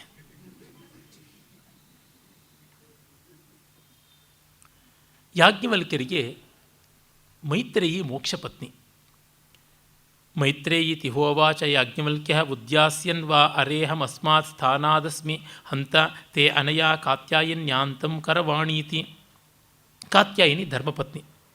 ಅವರು ನಾನು ಗೃಹಸ್ಥಾಶ್ರಮವನ್ನು ಬಿಟ್ಟು ಸನ್ಯಾಸಕ್ಕೆ ಹೋಗ್ತೀನಿ. ಸಂನ್ಯಾಸ, ಆತ ಮುಡಿಪಾಗಿದ್ದಾನೆ, ಆತ್ಮೋದ್ಧಾರಕ್ಕಾಗಿ ಮುಡಿಪಾಗಿದ್ದಾನೆ, ಇನ್ನು ಎಲ್ಲ ಜಗತ್ತನ್ನು ಬಿಟ್ಟವನಾಗಿದ್ದಾನೆ, ತನ್ನ ಪಾಲಿಗೆ ತಾನೂ ಇಲ್ಲ ಅಂತ ತನಗೇ ತಾನು ಶ್ರದ್ಧೆ ಮಾಡಿಕೊಂಡಿದ್ದಾನೆ. ಆ ದೃಷ್ಟಿಯಿಂದ ಕರ್ಮದ ಸಂಕೇತವಾದ ಶಿಖಾ ಯಜ್ಞೋಪವೀತಾದಿಗಳನ್ನೆಲ್ಲ ಬಿಟ್ಟು ಕರ್ಮಾತೀತನಾಗಿದ್ದಾನೆ, ನೈಷ್ಕರ್ಮ್ಯನಾಗಿದ್ದಾನೆ ಅಂತನ್ನುವುದು. ಹಾಗಾಗಿ ಎಲ್ಲವನ್ನೂ ನಾನು ಬಿಡ್ತೀನಿ, ಆ ಕಾರಣದಿಂದ ಇದ್ದ ಆಸ್ತಿಯನ್ನೆಲ್ಲ ಇಬ್ಬರಿಗೂ ಹಂಚಿ ಹೋಗ್ತೀನಿ ಅಂತ ಹೇಳ್ಬಿಟ್ಟಂತಾನೆ. ಆಚಾರ್ಯರು ಬರೀತಾರೆ, ವಿತ್ತೇನ ಸಂಬಂಧಂ ವಿಚ್ಛಿತ್ಯ ಅಂತ. ದುಡ್ಡು ಕೊಟ್ಟರು ಸಂಸಾರದಿಂದ ಡಿವೋರ್ಸ್ ಮಾಡ್ಕೊಂಡು ಹೋಗ್ತೀನಿ, ಇಬ್ಬರಿಗೂ ಆಸ್ತಿ ಬಿಡಿಸಿ ಕೊಟ್ಟು ಅಂತ. ಸಾ ಹೋವಾಚ ಮೈತ್ರೇಯಿಯನ್ನು ಮಯ್ಯಂ ಭರ್ಗೋ ಭಗೋ ಸರ್ವಾ ಪೃಥಿವೀ ವಿತ್ತೇನ ಪೂರ್ಣಾ ಸ್ಯಾತ್ ಕಥಂ ತೇನ ಅಮೃತಾಸ್ಯಾಮಿತಿ ನೇತಿ ಹೋವಾಚ ಯಾಜ್ಞವಲ್ಕ್ಯ. ಯಥೈವ ಉಪಕರಣವತಾಂ ಜೀವಿತಂ ತಥೈವ ತೇ ಜೀವಿತಂ ಸ್ಯಾತ್ ಅಮೃತತ್ವಸ್ಯ ತು ನಾಶಾಸ್ತಿ ವಿತ್ತೇನೇತಿ. ಅದ್ಭುತವಾದ ಮಾತು, ಅತ್ಯದ್ಭುತವಾದ ಮಾತು. ನಾನು ಹೊರಡ್ತಿದ್ದೀನಿ ಅಂದರೆ ಯಾತಕ್ಕಾಗಿ? ಸಂಸಾರದಲ್ಲಿದ್ದೇ ಅದು ಸಾಧಿಸೋಕ್ಕಾಗೋಲ್ವಾ? ಇಲ್ಲ, ಅದಕ್ಕೆ ಯಾವುದೂ ಬೇಡ, ಎಲ್ಲ ಬಿಟ್ಟಾಗಲೇ ಅದು ಬರೋದು, ಅದು ಅಮೃತತ್ವ ಅಂತಾನೆ. ಹಾಗಿದ್ರೆ ಈ ಅಮೃತತ್ವ ಈ ಸಂಪತ್ತಿನಿಂದ, ಈ ಸಂಸಾರದಿಂದ, ಸಂಸಾರ ಅಂದರೆ ಜಗತ್ತೂ ಅರ್ಥ. ಹಿಂದಿಯಲ್ಲಿ ಕರೆಕ್ಟ್ ಭಾಷೆ ಟರ್ಮಿನಾಲಜಿ ಬಳಸ್ತಾರೆ. ಸಂಸಾರ ಅನ್ನೋದು ಜಗತ್ತಿಗೆ ಬಳಸ್ತಾರೆ, ಸಂಸ್ಕೃತದಲ್ಲಿ ಹಾಗೆ. ಇದು ಇಲ್ವಾ? ಇಲ್ಲ, ಇದನ್ನು ತಿರಸ್ಕರಿಸಬೇಕು ಅಂತಲ್ಲ, ಇದನ್ನು ಟ್ರಾನ್ಸೆಂಡ್ ಮಾಡಬೇಕು, ಮೀರಬೇಕು ಅನ್ನುವಂತೆ. ಇದನ್ನು ಮೀರುವುದು ಅಂದರೆ ಅದರ ಹಂಗಿಲ್ಲದೆ ಬಾಳುವಂಥದ್ದು ಅಂತ ಅರ್ಥ. ಅದರ ಬಗ್ಗೆ ಕಹಿ ಇಲ್ಲ, ಅದನ್ನು ಮೀರಿ ಬಾಳುವಂಥದ್ದು. ಕಾಫಿ ಕುಡಿದೇ ಇದ್ದರೆ ಎಷ್ಟೋ ಜನಕ್ಕೆ ಬೆಳಗ್ಗೆ ಕಾಲಪ್ರವೃತ್ತಿಯೇ ಆಗುವುದಿಲ್ಲ, ಸ್ವಲ್ಪ ಹೊತ್ತಾದರೆ ತಲೆನೋವು ಶುರುವಾಗುತ್ತೆ, ಇನ್ನು ಕೆಲವೊಮ್ಮೆ ಹೊಟ್ಟೆ ನೋವು ಬರುತ್ತದೆ, ಇನ್ನು ಹುಚ್ಚುಚ್ಚಾಪಟ್ಟ ಆಡುವುದಾಗುತ್ತದೆ ಅಂತಂದರೆ ಅವರು ಕಾಫಿಯನ್ನು ಸಂಸಾರ ಮಾಡಿಕೊಂಡಿರ್ತಕ್ಕಂಥವ್ರು. ಅವ್ರಿಗೆ ಕಾಫಿ ಬಂಧ ಆಗಿದೆ. ನಮಗೆ ಕಾಫಿ ಇಲ್ಲದೆ ತೊಂದರೆ ಇಲ್ಲ, ಬಂದರೆ ಬೇಡ ಅನ್ನೋಲ್ಲ ಅನ್ನೋದು ಟ್ರಾನ್ಸೆಂಡ್ ಮಾಡಿದ್ದು. ಅಂದರೆ ಅದರ ಹಂಗಿಲ್ಲ, ಬಂದರೆ ಅಡ್ಡಿ ಇಲ್ಲ, ನಮಗೇನು ಆವಾಹನೆ ವಿಸರ್ಜನೆ ಎರಡೂ ಇಲ್ಲ ಅನ್ನುವಂಥದ್ದು ನಿಜವಾಗಿ. ಕಾಫಿ ವಿಷ. ಯಾರೋ DVG ಅವ್ರಿಗೆ ಹೇಳಿದ್ರಂತೆ, ಮಡಿಬಂತರು, ಕಾಫಿ ವಿಷ ಕೂಡುದು ಅಂತ. ನಾನು ವಿಷಕಂಠ ಕುಡಿತೀನಿ ಅಂತ ಅವ್ರ ಕಪ್ಪನ್ನು ತೊಗೊಂಡು DVG ಅವರು ಕುಡಿದ್ರಂತೆ. ಅಂದರೆ ವಸ್ತುಗಳ ಜೊತೆಗಿನ ಸಾಹಚರ್ಯ ಯಾವ ಬಗೆಯಾದದ್ದು ಅಂತ ಅಲ್ಲಿ ಗೊತ್ತಾಗುತ್ತದೆ. DVG ಅವರ ಬದುಕು ತುಂಬ ಅಮೋಘವಾದದ್ದು. ಅಂಟಿಲ್ಲದೆ ಜಗತ್ತಿನಲ್ಲಿ ಅಷ್ಟು ನಂಟಿಟ್ಟುಕೊಂಡು ಬಾಳದಂಥವರು. ಅವರು ಮಾಡರ್ನ್ ಹಿಂದೂ ಹೋಟೆಲ್ ಅಂತ ಆನಂದರಾವ್ ಸರ್ಕಲ್ನಲ್ಲಿ ಈಗ ಹೊರಟೋಗಿದೆ, ಒಂದು ದೊಡ್ಡ ಭವನವೇ ಆಗಿದೆ. ಆ ಆನಂದರಾವ್ ಸರ್ಕಲ್ನ ಒಂದು ಗಣಪತಿ ದೇವಸ್ಥಾನ ಇದೆ, ಅದಕ್ಕೆ ಎದುರಿಗೇನೆ ಕಾಣಿಸುತ್ತದೆ. ಆನಂದರಾವ್ ಸರ್ಕಲ್ನ ಮೆಜೆಸ್ಟಿಕ್ ಕಡೆಯಿಂದ ಪ್ರವೇಶ ಮಾಡುವಾಗ ನಮಗೆ ಬಲಗೈ ತುದಿಯಲ್ಲಿ ಕಾಣಿಸಿಕೊಳ್ತಕ್ಕಂಥದ್ದು ಕಾರ್ನರ್ನಲ್ಲಿ ಅಲ್ಲಿ ಇದ್ದದ್ದು ಮಾಡರ್ನ್ ಹಿಂದೂ ಹೋಟೆಲ್ ಅಂತ. ಅಪ್ಪಣ್ಣ ಅಂತ ಅವ್ರು ನಡೆಸ್ತಾಯಿದ್ರು. DVG ಅವರಿಗೆ ಯಾವಾಗ ಹೋದರೂ ಆ ಹೋಟೆಲ್ ಫ್ರೀ. ಅವರೊಬ್ಬರಿಗೆ ಅಲ್ಲ, ಅವ್ರ ಜೊತೆ ಯಾರು ಎಷ್ಟು ಜನ ಹೋದರೂ ಫ್ರೀ. ಒಮ್ಮೆ DVG ಸ್ನೇಹಿತರ ಜೊತೆ ಹೋಗಿದ್ದರು. ಆಗ ಬನ್ನಿ ಕೂತ್ಕೊಳ್ಳಿ ಅಂತಂದ್ರಂತೆ. ಎಲ್ಲ ಅಪ್ಪಣ್ಣ ಏನಿದೆ ಅಂತಂದ್ರಂತೆ. ಎಲ್ಲ ಮೆನು ಕಾರ್ಡ್ ಓದಿದ್ರು. ಅಷ್ಟು ಒಂದೊಂದು ಪ್ಲೇಟ್ ತರಿಸು ಅಂತಂದಂತೆ ತನಗೆ. ಎಲ್ಲರಿಗೂ ಎಲ್ಲ ಆಯಿತು. ಆಮೇಲೆ ಹಲ್ವಾ ತುಂಬ ಚೆನ್ನಾಗಿದೆ ಅಂತಂದ್ರಂತೆ. ಆದರೆ ಇದಕ್ಕೆ ಸರಿಯಾದ ಖಾರ ಇಲ್ವಲ್ಲ ಅಂತ. ಮಾಡಿಸೋಣ ಬೇಕಿದ್ರೆ ಅಂದ್ರಂತೆ. ಬೇಡ, ಹಾಳಾದ್ದು ತುಂಬ ಚೆನ್ನಾಗಿದೆ, ಅದೇ ಇನ್ನೊಂದು ಪ್ಲೇಟ್ ಕೊಟ್ಬಿಡು ತಿಂತೀನಿ ಅಂತ. ಅದು ಹಾಳಾದ್ದು, ಅದು ಇನ್ನೊಂದು ಪ್ಲೇಟು ತಿನ್ನೋಣ ಅಂತ. ಹಾಗಾಗಿ ಅವರಿಗೆ ಅದನ್ನು ತಿಂದಿದ್ದರ ಸಂಕಟವನ್ನೂ ಸಂತೋಷವಾಗಿ ಅನುಭವಿಸ್ತಾ ಇದ್ದರು. ನನಗೆ ಮೊನ್ನೆ ದಿವಸ ಆದ ಒಂದು ಜ್ಞಾನೋದಯ. ಯಾವುದೋ ಒಂದು ಪ್ರಕರಣದಲ್ಲಿ ಒಬ್ಬ ಸ್ನೇಹಿತರಿಗೆ ಹೇಳಿದೆ, ಇದನ್ನು ನಾನು ಅನುಭವಿಸುವಾಗ ಆ ಬಳಿಕ ಉಂಟಾಗುವ ಸಂಕಟದ ಬಗ್ಗೆ ಯೋಚನೆ ಮಾಡ್ತಾ ಇದ್ದೀನಲ್ಲ, ಈ ಸಂತೋಷವನ್ನು ಅನುಭವಿಸೋಣ, ಸಂಕಟವನ್ನು ಅನುಭವಿಸೋಣ, ಒಳ್ಳೆಯದು ಸ್ವೀಕರಿಸೋಣ ಅಂತ ಹೇಳಿ ಮಾಡ್ತೀನಿ ಅಂತಂದೆ. ನಡೆಯುತ್ತೋ ಬಿಡುತ್ತೋ ಗೊತ್ತಿಲ್ಲವಾದರೂ ಮನಸ್ಸಿಗೆ ಒಂದು ನಿಶ್ಚಯ ಬರುತ್ತದಲ್ಲ ಅದು. ಅಂದರೆ ಇದು ತಿನ್ನಬೇಕಾದ್ದು ಸುಖ ಆಗ್ಬೋದು, ಆಮೇಲೆ ನೋವಾಗ್ಬೋದು. ತಿನ್ನುವಂತೆಯೇ ನೋವನ್ನು ಸ್ವೀಕರಿಸೋಕ್ಕೆ ನೋಡೋಣ. ತುಂಬ ಕಷ್ಟದ ನಿಲುವು. ಡಿ ವಿ ಜಿಯವರಿಗೆ ಸಿದ್ಧವಾಯಿತು, ಗಣೇಶನಿಗೆ ಸಿದ್ಧವಾಗುತ್ತೋ ಇಲ್ವೋ ಗೊತ್ತಿಲ್ಲ, ಶಕ್ಯವಾಗುತ್ತೋ ಇಲ್ವೋ ತಿಳಿಯೋದು, ನೋಡೋಣ. ಅಂದರೆ ಈ ಬಗೆಯಲ್ಲಿ ನಾವು ಆ ಪಿಚ್ಚಿತ್ತಿಯನ್ನು ಇಟ್ಟುಕೊಳ್ಳಬೇಕು. ಹೇಳ್ತಾರೆ ಅಮೃತತ್ವಕ್ಕೆ ಇದನ್ನು ಮೀರುವಂಥದ್ದು ಆ ಕಾರಣದಿಂದ ಅಂತ. ಹಾಗಿದ್ದರೆ ಈ ಸಂಪತ್ತಿ ಇವ್ಯಾವುದೂ ಅದಕ್ಕೆ ಪ್ರಯೋಜನಕ್ಕೆ ಬರೋಲ್ವಾ? ಇವುಗಳನ್ನು ಇಟ್ಟುಕೊಂಡು ಏನೂ ಮಾಡೋಕ್ಕಾಗೋಲ್ಲ. ಒಳ್ಳೆಯ ಸಂಗೀತಕ್ಕೆ ನಮಗೆ ಯಾವುದು ಬೇಕು? ಶ್ರುತಿಶುದ್ಧವಾದ ಗಂಟ್ಲು ಬೇಕು, ಲಯಪರಿಷ್ಕೃತವಾದ ಗಂಟ್ಲು ಬೇಕು. ಅದು ಬಿಟ್ಟು ಬೇರೆ ಯಾವುದೂ ಅಲ್ಲ. ಅವರು ಕೊರಳಿನ ಸುತ್ತ ಜಗತ್ತಿನ ಎಲ್ಲ ವಜ್ರಗಳಿಂದ ಮಾಡಿರುವ ನೆಕ್ಲೆಸ್ ಹಾಕ್ಕೊಂಡ್ರೆ ಏನಾದರೂ ಶ್ರುತಿಶುದ್ಧತೆ ಬರ್ತದ? ಕೈಗಳಿಗೆ 10 ಬೆರಳುಗಳಿಗೆ 10 ಉಂಗುರ ಅಲ್ಲ, ಒಂದೊಂದು ಬೆರಳಿಗೆ 10 ಉಂಗುರ ಹಾಕ್ಕೊಂಡ್ರೆ ತಾಳದ ಶುದ್ಧಿ ಬರ್ತದೆಯಾ? ತೊಡೆ ಎಷ್ಟು ತಟ್ಕೊಳ್ಬೋದು? ಏನೂ ಆಗುವಂಥದ್ದಲ್ಲ. ಹೀಗಾಗಿ ಎಲ್ಲಿಯೋ ಏನೋ ಮಾಡಿದ್ರೆ ಅದು ಶವೋದ್ವರ್ತನ ಅಂತಾರೆ, ಹೆಣಕ್ಕೆ ಶೃಂಗಾರ ಅಂತ. ಆ ರೀತಿ ಆಗುವಂಥದ್ದಲ್ಲ, ಇದು ಸರಿಯಿಲ್ಲ, ಆಗೋಲ್ಲ. ಅಮೃತತ್ವಸ್ಯತು ನಾಶಾಸ್ತಿ ನ ಆಶಾಸ್ತಿ ವಿತ್ತೇನ. ಈ ಸಂಪತ್ತಿನಿಂದ ಅಮೃತತ್ವದ ಆಸೆಯೂ ಬರೋಲ್ಲ ಅಂತ. ಆಗ ಅವಳು ಹೇಳ್ತಾಳೆ, ಸಾಹೋವಾಚ ಮೈತ್ರೇಯಿ ಏನಾಹಂನ ಅಮೃತಾಸ್ಯಾಂ ಕಿಮಿಹಂ ತೇನ ಕುರ್ಯಾಂ. ಆ ಅಮೃತತ್ವ ಬರದೇ ಇದ್ದರೆ ಈ ಸಂಪತ್ತಿನಿಂದ ನನಗೇನಾಗಬೇಕಾದದ್ದು?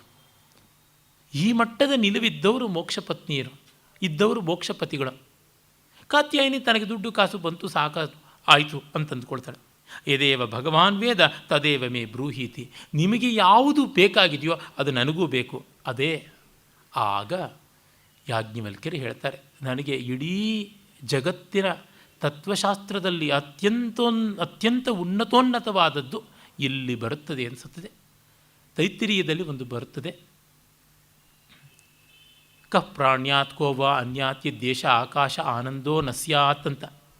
ಈ ಎಲ್ಲ ಆಕಾಶದಲ್ಲಿ, ಅವಕಾಶದಲ್ಲಿ, ಸ್ಪೇಸ್ನಲ್ಲಿ ಆನಂದ ಅನ್ನೋದಿಲ್ಲದೆ ಇದ್ದರೆ ಯಾರು ಒಂದು ಕ್ಷಣ ಬದುಕೋಕ್ಕಾಗ್ತಾಯಿತ್ತು, ಒಂದು ಕ್ಷಣ ಉಸಿರಾಡೋಕ್ಕಾಗ್ತಾಯಿತ್ತು ಅಂತ. ತುಂಬ ಜನ ಈ ಟ್ರಬಲ್ ಶೂಟರ್ಸ್, ಟ್ರಬಲ್ ಮಾಂಗರ್ಸ್ ಅಂತ ಅನ್ನುವಂತೆ ಕೆಲವರೆಲ್ಲ ದುಃಖದ ಪ್ರಾತಿನಿಧಿಕವಾದ ಪ್ರಚಾರಕರಿರ್ತಾರೆ. ದುಃಖವನ್ನೇ ಗುತ್ತಿಗೆ ತಗೊಂಡವರು. ಜಗತ್ತು ಸರಿಯಿಗಿಲ್ಲ, ಜಗತ್ತು ಶೋಕಮಯ, ಜಗತ್ತು ದುಃಖಮಯ, ಲೋಕವೆಲ್ಲ ಹಿಂಸಾಸ್ಪದ, ಎಲ್ಲ ಸಾಕು ಮಾಡೋ, ಜನ್ಮ ಸಾಕು ಮಾಡೋ ಅಂತ ಜಗತ್ತಿಗೆ ಸಂಬಂಧಪಟ್ಟಂತೆ ನಮಗೆ ಸಾಕಾಗಿದೆ ನೋಡ, ಜಗತ್ತು ಕೆಟ್ಟದ್ದಲ್ಲ. ಇದು ಗಮನಿಸ್ಕೊಳ್ಬೇಕು. ಆನಂದ ಅನ್ನೋದಿಲ್ಲದೆ ಇದ್ದರೆ ಜಗತ್ತಿರ್ತಿರಲಿಲ್ಲ, ಜೀವ ರಾಶಿಗಳು ಇರ್ತಾ ಇರಲಿಲ್ಲ. ಅದನ್ನು ಉಪನಿಷತ್ತು ಹೇಳ್ತದೆ. ನಾನು ಈ ಕ್ಷಣ ಈಗ ಮಾತಾಡ್ತಿದ್ದೀನಿ ಅಂದರೆ ಸಾವಿಗಿಂತ ಈ ಮಾತಿನ ಕ್ಷಣ ಉತ್ತಮ ಅನ್ನೋದ್ರಿಂದಲೇ ಬದುಕಿದ್ದೀನಿ. ಇಲ್ಲ ಅಂದರೆ ಬದುಕ್ತಾ ಇರಲಿಲ್ಲ. ಇನ್ನೊಂದು ಯಾವುದೋ ಒಳ್ಳೆಯ ಕ್ಷಣ ಬರ್ತದೆ ಅನ್ನುವ ಆಶೆಯಿಂದ ಬದುಕ್ತಾ ಇದ್ದೀನಿ ಅಂದರೆ ಆ ಹೋಪ್ ಇದೆಯಲ್ಲ, ಅದು ಆನಂದದ ಕ್ಷಣದ ನಿರೀಕ್ಷೆ, ಅದು ಒಂದು ಆನಂದ. ಹೀಗಾಗಿ ನಮಗೆ ಆನಂದ ಇಲ್ಲ ಅನ್ನುವ ಕಾಲಕ್ಕೆ ನಾವು ಇಲ್ಲವಾಗ್ತೀವಿ ಅಂತ ಅದು ತೈತ್ತಿರೀಯ ಹೇಳುವಂಥದ್ದು. ಇಲ್ಲಿ ಇದು ಇನ್ನೂ ಭಯಂಕರವಾದ ಸತ್ಯವನ್ನು ಹೇಳುತ್ತದೆ. ಇದು ವೇದಾಂತಿಗಳು ಅಂತ ಅನಿಸ್ಕೊಳ್ಳೋರು ಎಲ್ಲರೂ ಕೂಡ ಮನಸ್ಸಿನಲ್ಲಿ ಮನದಟ್ಟು ಮಾಡಿಕೊಳ್ಬೇಕಾದದ್ದು. Hard reality.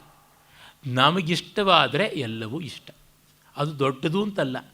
ನನಗಿಷ್ಟವಾಯಿತು ಅಂತ ಅದು ದೊಡ್ಡದು.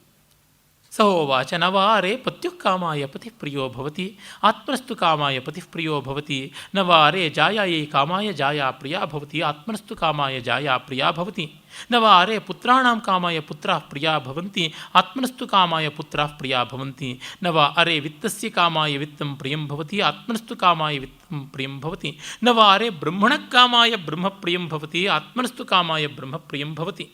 ಮುಂದೆ ಹೇಳುತ್ತದೆ, ನವಾರೇ ದೇವಾನಾಂ ಕಾಮಾಯ ದೇವಾ ಪ್ರಿಯಾ ಭವಂತಿ, ಆತ್ಮನಸ್ತು ಕಾಮಾಯ ದೇವಾ ಪ್ರಿಯಾ ಭವಂತಿ. ಎಲ್ಲ ನನಗಿಷ್ಟವಾದರೆ, ನನಗಿಷ್ಟ ಅದಕ್ಕೆ ಹೆಂಡತಿ ಇಷ್ಟ, ನನಗಿಷ್ಟ ಅದಕ್ಕೆ ಗಂಡ ಇಷ್ಟ. ಅವ್ರು ಶುರು ಮಾಡೋದೇ ನಿನಗೆ ಗಂಡ ಇಷ್ಟ, ಗಂಡನಿಗಾಗಿ ಅಲ್ಲ ನಿನಗಾಗಿ ಗಂಡ ಇಷ್ಟ, ನಿನಗಾಗಿ ಹೆಂಡತಿ ಇಷ್ಟ, ತನಗಾಗಿ ಮಕ್ಕಳಿಷ್ಟ. ನಾವು ಮಕ್ಕಳಿಗಾಗಿ ಬದುಕ್ತಿದ್ದೀವಿ ಅಂತ ಎಷ್ಟೋ ಜನ ಹೇಳ್ತಾರೆ. ಅದು ನಮಗಾಗಿಯೇ ಬದುಕ್ತಾ ಇರ್ತೀವಿ, ಯಾರಿಗೆ ಯಾರೂ ಬದುಕೋದಿಲ್ಲ. ಇದು ಉಗ್ರವಾದ ಸತ್ಯ. ನಮಗೆ ಹಿತವಿದ್ದಲ್ಲಿ ಇರ್ತೀವಿ, ಹಿತವಿಲ್ಲದಿದ್ದರೆ ಇರೋಲ್ಲ. ಈ ಸತ್ಯವನ್ನು ಹೇಳಿದಷ್ಟು ಸುಲಭವಾಗಿ ನನಗೆ ಭಾಳ ಕಷ್ಟ ಇರಬಹುದು. ಕನಿಷ್ಠ ಹೇಳೋಕ್ಕಾದರೂ ಗೊತ್ತಾಗ್ತಿದೆ. ಅಂದರೆ ಥಿಯರಿಟಿಕಲ್ಲಾಗಿ ಇದನ್ನು ಅರ್ಥ ಮಾಡ್ಕೊಂಡಿದ್ದೀನಿ. ಪ್ರಾಕ್ಟಿಕಲ್ಲಾಗಿ ಆ ಸಾಕ್ಷಾತ್ ಅನುಭವ ಇದ್ದಿದ್ದರೆ ನಾನು ನಿಮ್ಮ ಮುಂದೆಯೇ ಇರ್ತಾ ಇರಲಿಲ್ಲ. ಎಲ್ಲೋ ಹಿಡ್ಕೊಂಡು ಬರಬೇಕಾಗಿತ್ತು ನನ್ನನ್ನು. ವೇದಾಂತದ ಭಾಷಣಕ್ಕೆ ನಿಲ್ತಾನೇ ಇರಲಿಲ್ಲ. ಆಮೇಲೆ ಬ್ರಹ್ಮಕ್ಕಾಗಿ ಬ್ರಹ್ಮಪ್ರಿಯವಲ್ಲ, ನಮಗಾಗಿ ಬ್ರಹ್ಮಪ್ರಿಯ. ನಮಗಿಷ್ಟ, ನಾವು ಅದಕ್ಕೆ ಬ್ರಹ್ಮವೂ ಬೇಕು ನಮಗೆ ಅನಿಸುತ್ತದೆ. ದೇವರಿಗಾಗಿ ದೇವರು ಪ್ರಿಯ ಅಲ್ಲ. ನಾವು ಮಹಾದೈವ ಭಕ್ತರು ಅಂತೇವೆ, ನಮಗಾಗಿ ದೇವರು ಬೇಕು. ಕಡೆಗೆ ಎಲ್ಲವೂ ಜಗತ್ತು ಪ್ರತಿಯೊಂದು ಕೂಡ ಲೋಕಾನಾಂ ಪ್ರಿಯಾಯ ಲೋಕಾಪ್ರಿಯ ಭವಂತಿ ಆತ್ಮನಸ್ತು ಕಾಮಾಯ. ಪ್ರತಿಯೊಂದು ದುಡ್ಡು ಕಾಸು ಎಲ್ಲ ನನಗಿಷ್ಟ ಅಂತದ್ದು ಬೇಕೇ ಹೊರತು ಅದಕ್ಕಾಗಿ ಅದಲ್ಲ. ಹಾಗಾಗಿ ಬೂಟಾಟಿಕೆ ಮಾಡಬೇಡಿ. ನಾವು ನಿಮಗಾಗಿ ಪ್ರೀತಿಸ್ತೀವಿ, ಅದನ್ನು ಅದಕ್ಕಾಗಿ ಇಷ್ಟಪಡ್ತೀವಿ, ಅಲ್ಲ ನನಗಿಷ್ಟ ಅದಕ್ಕೋಸ್ಕರವಾಗಿ ಅಂತ. ಈ ಆನೆಸ್ಟಿ ಬಂದರೆ ಎಷ್ಟೋ ಮೇಲಾಗುತ್ತದೆ. ತುಂಬ ದುರ್ದೈವ ಏನೆಂದರೆ ಬಹಳ ಡಿಸಾನೆಸ್ಟಿ ಇರೋದು ವೇದಾಂತ ಪ್ರಚಾರಕರಲ್ಲಿಯೇ. ಎಲ್ಲರೂ ಸನ್ಯಾಸಿಗಳೇ, ಎಲ್ಲರೂ ಸಾಧುಗಳೇ. ಅವರು ಆಶ್ರಮ ಕಟ್ಟಿಸ್ಕೊಳ್ಬೇಕು, ಈ ಶ್ರಮ ಕಟ್ಟಿಸ್ಕೊಳ್ಬೇಕು, ಅವ್ರ ಪುಸ್ತಕ ಪ್ರಿಂಟ್ ಮಾಡ್ಕೊಳ್ಬೇಕು, ಅವರ ಕಾವ್ಯ ಶಾಟಿಗೆ ಇಷ್ಟು ಲಕ್ಷ ಬೇಕಾಗುತ್ತದೆ. ಇದೇ ರೀತಿಯಲ್ಲಿ ಮುಂದುವರಿತಾ ಇರ್ತದೆ. ಹಾಗಾಗಿ ಆತ್ಮನಸ್ತು ಕಾಮಾಯ ಸರ್ವಂ ಪ್ರಿಯಂ ಭವತಿ ಅನ್ನುವುದು ಅದಕ್ಕಾಗಿಯೇ ಆತ್ಮಾವಾರೇ ದ್ರಷ್ಟವ್ಯ ಶ್ರೋತವ್ಯೋ ಮಂತವ್ಯೋ ನಿಧಿಧ್ಯಾಸಿತವ್ಯೋ ಮೈತ್ರೇಯೇ ಆತ್ಮನೋವಾರೇ ದರ್ಶನೇನ ಶ್ರವಣೇನ ಮತ್ಯ ವಿಜ್ಞಾನೇನೇದಂ ಸರ್ವಂ ವಿದಿತಂ. ಹಾಗಾಗಿ ಆತ್ಮವನ್ನು ಕುರಿತು ತಿಳ್ಕೊಳ್ಬೇಕು, ಅದನ್ನು ಕುರಿತು ತರ್ಕಶುದ್ಧವಾಗಿ ವಿಚಾರ ಮಾಡಬೇಕು. ಆ ವಿಚಾರದ ಫಲಿತವನ್ನು ನಿರಂತರವಾಗಿ ಮನಸ್ಸಿನಲ್ಲಿ ಇಟ್ಟುಕೊಳ್ಳುವ ಪ್ರಯತ್ನ, ನಿಧಿಧ್ಯಾಸನವನ್ನು ಮಾಡಿಕೊಳ್ಳಬೇಕು ಅಂತ. ವೇದಾಂತದ ಯೋಗ ಅಂದರೆ ಇದೆ. ಹಿಂದೊಮ್ಮೆ ಇದೇ ವೇದಿಕೆಯಲ್ಲಿ ನಾನು ಷಡ್ದರ್ಶನಗಳ ಬಗ್ಗೆ ಮಾತಾಡಿದಾಗ ಒಬ್ಬ ಮಹಿಳೆ ಪಾಪ, ನೀವು ಪಾತಂಜಲ ದರ್ಶನದ ಕುರಿತು ಒಳ್ಳೆ ಮಾತಾಡಲಿಲ್ಲ ಅಂತ ಬಂದರು. ಅದರ ಮರುದಿವಸ ನಾನು, ಆ ತಾಯಿ ನೀವೇ ಇಡೀ ದಿವಸ ಮಾತಾಡಿಮ್ಮ, ಬನ್ನಿ ಕೂತ್ಕೊಳ್ಳಿ ಅಂತಂದೆ. ಅವ್ರ ಪಾಪ ಏನೋ ಒಂದಷ್ಟು ಹೇಳೋಕ್ಕೆ ಹೋದರು, ಅತ್ತರು ದುಃಖಪಟ್ಟರು. ಅವರಿಗೆ ಪಾತಂಜಲಿ ಯೋಗ ತಮ್ಮ ಪರ್ಸನ್ಯಾಲಿಟಿ ಅಂತ ಭಾವಿಸಿಕೊಂಡಿದ್ದಾರೆ. ಅದಕ್ಕಾಗಿ ತುಂಬ ದುಃಖವಾಯಿತು. ನಮ್ಮ ಪರ್ಸನ್ಯಾಲಿಟಿ ಯಾವುದೂ ಅಲ್ಲ, ನಾವು ನಮ್ಮ ರಾಗದ್ವೇಷಗಳು. ನನ್ನ ಪರ್ಸನ್ಯಾಲಿಟಿ ಕಾಳಿದಾಸನೂ ಅಲ್ಲ, ನನ್ನ ಪರ್ಸನ್ಯಾಲಿಟಿ ವೇದವ್ಯಾಸನೂ ಅಲ್ಲ, ನನ್ನ ಪರ್ಸನ್ಯಾಲಿಟಿ ನನ್ನ ಬಯಾಸ್ ಅಷ್ಟೇ, ಇನ್ಯಾವುದೂ ಅಲ್ಲ. ಹೀಗಾಗಿ ಅವರಿಗೆ ಸಂಕಟವಾಯಿತು. ಅಷ್ಟಾಂಗ ಯೋಗವನ್ನು ಬಹಳ ಜನ ತುಂಬ ದೊಡ್ಡದಾಗಿ ನಚ್ಕೋತಾರೆ, ತಪ್ಪಲ್ಲ, ಅಂಶಗಳು ಚೆನ್ನಾಗಿವೆ. ಆದರೆ ಇಡೀ ಪಾತಂಜಲಿ ಯೋಗದ ಸಾರವನ್ನು ಅಚ್ಚುಕಟ್ಟಾಗಿ ಎಷ್ಟು ಬೇಕೋ ಅಷ್ಟು ಭಗವದ್ಗೀತೆಯಲ್ಲಿ ಕೃಷ್ಣ ಸಂಗ್ರಹ ಮಾಡಿಟ್ಟಿದ್ದಾನೆ. ವೇದಾಂತಕ್ಕೆ ಅನುಗುಣವಾದ ಯೋಗ ಅನ್ನುವುದನ್ನು ಬೃಹದಾರಣ್ಯಕ ಇಲ್ಲಿ ಹೇಳ್ತಾ ಇದೆ. ಅದು ತ್ರ್ಯಂಗ ಯೋಗ, ಅಷ್ಟಾಂಗ ಯೋಗ ಅಲ್ಲ. ಶ್ರವಣ ಮನನ ನಿಧಿಧ್ಯಾಸನ, ಇದಕ್ಕೆ ಒಂದು ಸ್ವಲ್ಪ ಪೂರೈಕೆ ಆಗುತ್ತದೆ ಅಂತ ಪ್ರಾಣಾಯಾಮ, ಪ್ರತ್ಯಾಹಾರ, ಧ್ಯಾನ, ಆಸನ, ಯಮ, ನಿಯಮಾದಿಗಳಿವೆ, ಅವೆಲ್ಲ ಒಳ್ಳೆಯವು. ಆದರೆ ಪಾತಂಜಲಿ ಯೋಗ ನಾನಾತ್ಮ ದರ್ಶನ, ಇದು ಏಕಾತ್ಮ ದರ್ಶನ ವೇದಾಂತ. ಆ ವ್ಯತ್ಯಾಸವನ್ನು ಮರೆಯಬಾರದು ನಾವು.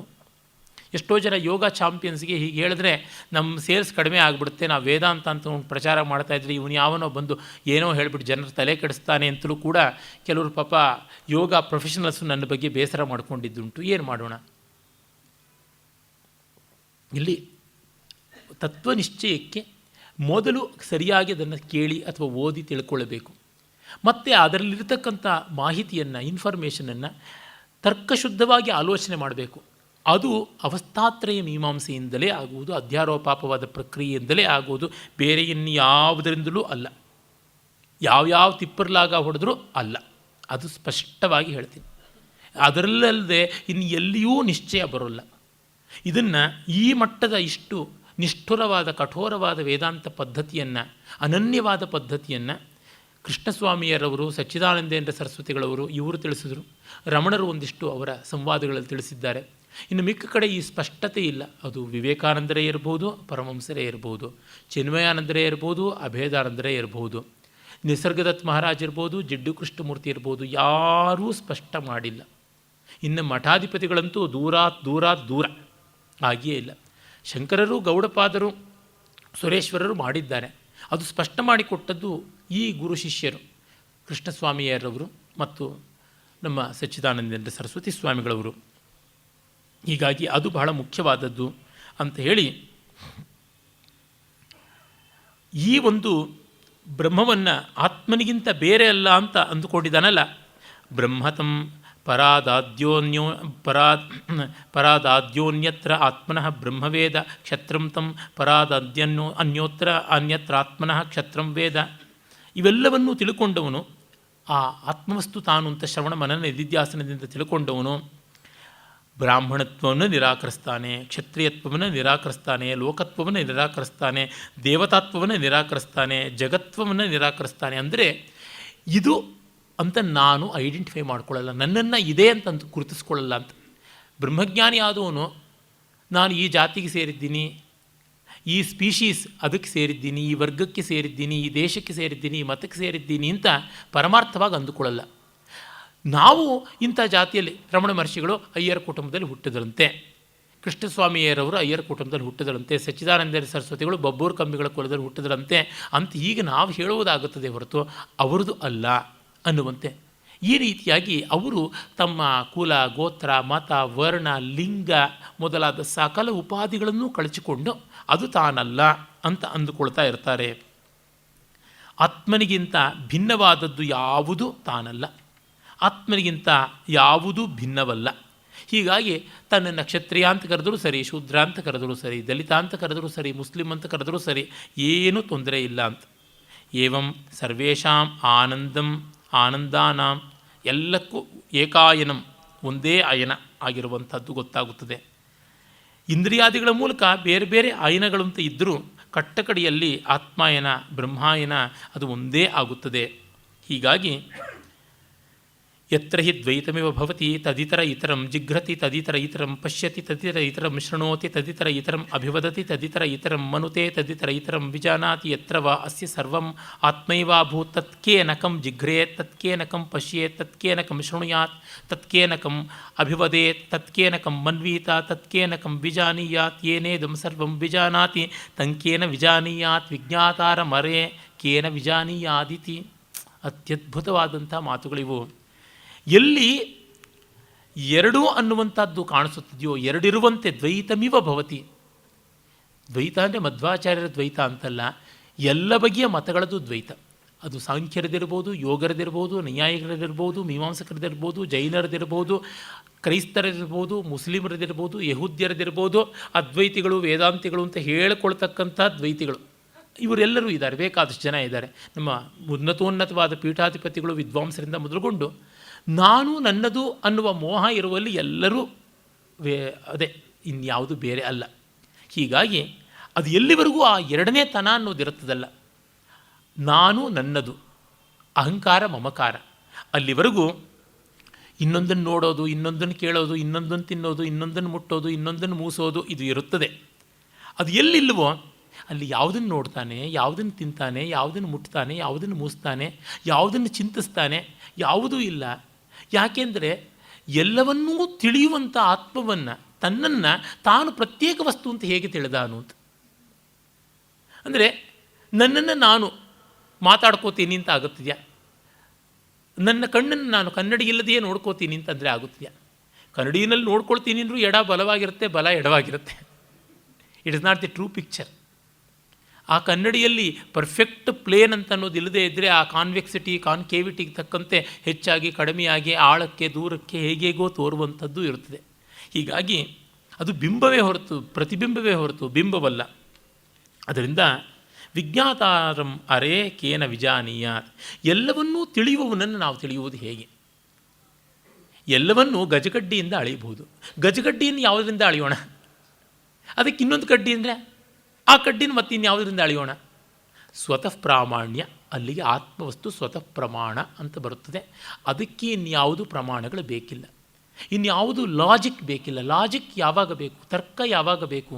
ಅನುಮಾನ ಅಂತೀವಲ್ಲ, ಇನ್ಫರೆನ್ಷಿಯಲ್, ಡಿಡಕ್ಟಿವ್, ಇಂಡಕ್ಟಿವ್, ಡೆಡ್ಯೂಸಿಂಗ್ ಲಾಜಿಕ್ ಅನ್ನುವುದು ಯಾವಾಗ ಬೇಕಾಗುತ್ತದೆ ಅಂದರೆ ನಮಗೆ ಅನುಭವಕ್ಕೆ ಬರದೇ ಇದ್ದಾಗ ಬೇಕು. ಅನುಭವಕ್ಕೆ ಬಂದಾಗ ತರ್ಕ ಯಾತಕ್ಕೆ ಬೇಕು? ಮುಟ್ಟು ನೋಡಿದ್ರೆ ಗೊತ್ತಾಗ್ತಾ ಇದೆ, ಜ್ವರ ಅಂತ ಗೊತ್ತಾಗುವಷ್ಟು ಮೈ ಸುಡ್ತಾ ಇದೆ, ಥರ್ಮಾಮೀಟ್ರ್ ಇಟ್ಟು ನೋಡೋಣ ಅಂತ ಯಾರಾದರೂ ಕೇಳ್ತಾರ? ತನಗೆ ಮೂಗಿನವರೆಗೂ ಶ್ರಾದ್ದದೂಟ ಮಾಡಿ ಹೊಟ್ಟೆ ಉಬ್ಬರಿಸಿಕೊಂಡು ಬಂದಿದೆ ಅಂತ ಗೊತ್ತಾಗ್ತಾ ಇದೆ, ನನಗೆ ಹೊಟ್ಟೆ ತುಂಬಿದೆಯಾ ಅಂತ ಅನ್ನೋದನ್ನು ಯೋಚನೆ ಮಾಡಿ ತಿಳ್ಕೊಳ್ತೀನಿ. ಎಲೆಯಲ್ಲಿ ಯಾವುದೇ ಪದಾರ್ಥ ಇಲ್ಲದೆ ಇರೋದ್ರಿಂದ, ನಾನು ಮುಂಚೆ ಎಲೆಯ ಮುಂದೆ ಕೂತಿದ್ದರಿಂದ, ಕೈಯಿನ್ನೂ ಎಂಜಲಾಗಿರೋದ್ರಿಂದ, ಬೇರೆ ಬಡಿಸತಕ್ಕಂಥ ಪಾತ್ರೆಗಳು ಖಾಲಿ ಆಗಿರೋದ್ರಿಂದ ನಾನು ಊಟ ಮಾಡಿದ್ದೆ ಅಂತೆಲ್ಲ ಊಹೆ ಮಾಡ್ಕೋತಾನ? ಇಲ್ಲ. ಅಂದರೆ ಅನುಭವ ಇದ್ದಾಗ ಅನುಮಾನ ಮಾಡೋಲ್ಲ.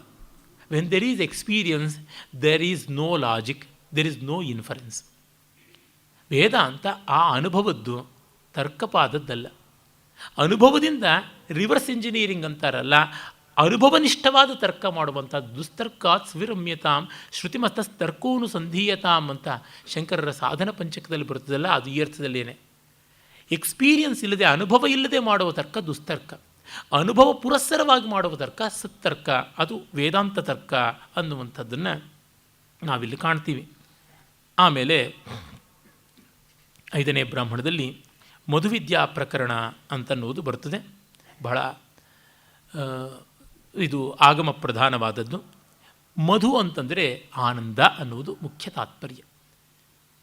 ಈಗ ನಾವು ಪ್ರಸಿದ್ಧವಾದ ಮಧುವಾತ ಋತಾಯತೆ ಮಧುಕ್ಷರಂತಿ ಸಿಂಧವ ಅಂತ ನೋಡಿದ್ದೀವಲ್ಲ, ಆನಂದ ಅನ್ನುವುದೇ ಅಲ್ಲಿ ತಾತ್ಪರ್ಯ. ಜೇನು ಅನ್ನೋದು ಸಿಹಿ, ಸಿಹಿ ಅನ್ನೋದನ್ನು ನಾವು ಸಂತೋಷದ ಉಪಲಕ್ಷಣವಾಗಿ ತೆಗೆದುಕೊಳ್ತೀವಿ.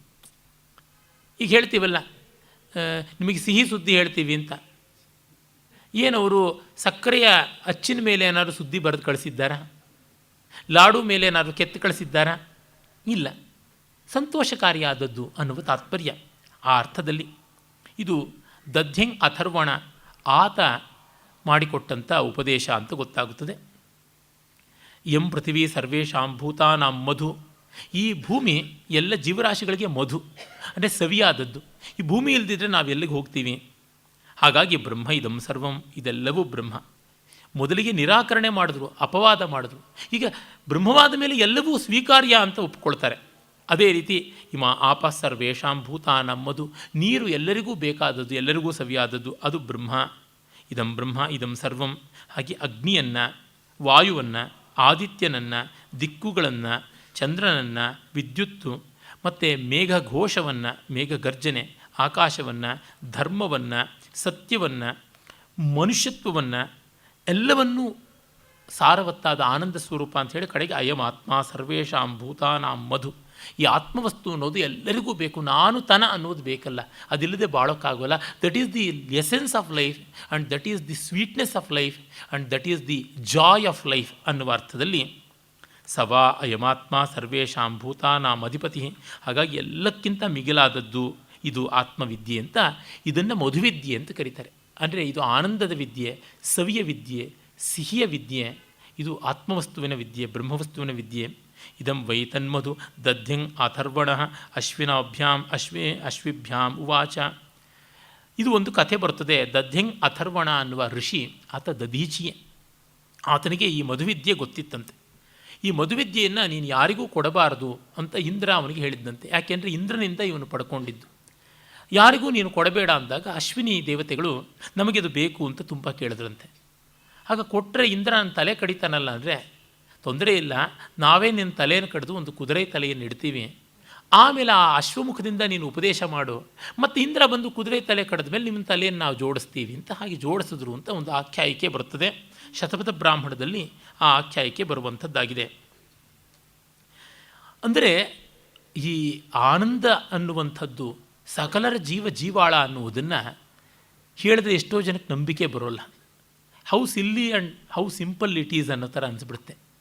ಆದರೆ ಇದು ನಿಜ. ಕಟ್ಟ ಕಡೆಗೆ ಬೇಕಾದದ್ದು ಸಂತೋಷವೇ ಅಲ್ವೇ? ನೀವು ಏನು ನಿಧಿ ಕೊಡಿ, ಎಷ್ಟು ಕೊಡಿ, ಎಂಥದ್ದು ಮಾಡಿ, ಕಡೆಗೆ ಸಂತೋಷವೇ ಬರುವಂಥದ್ದು ಇನ್ಯಾವುದೂ ಅಲ್ಲ.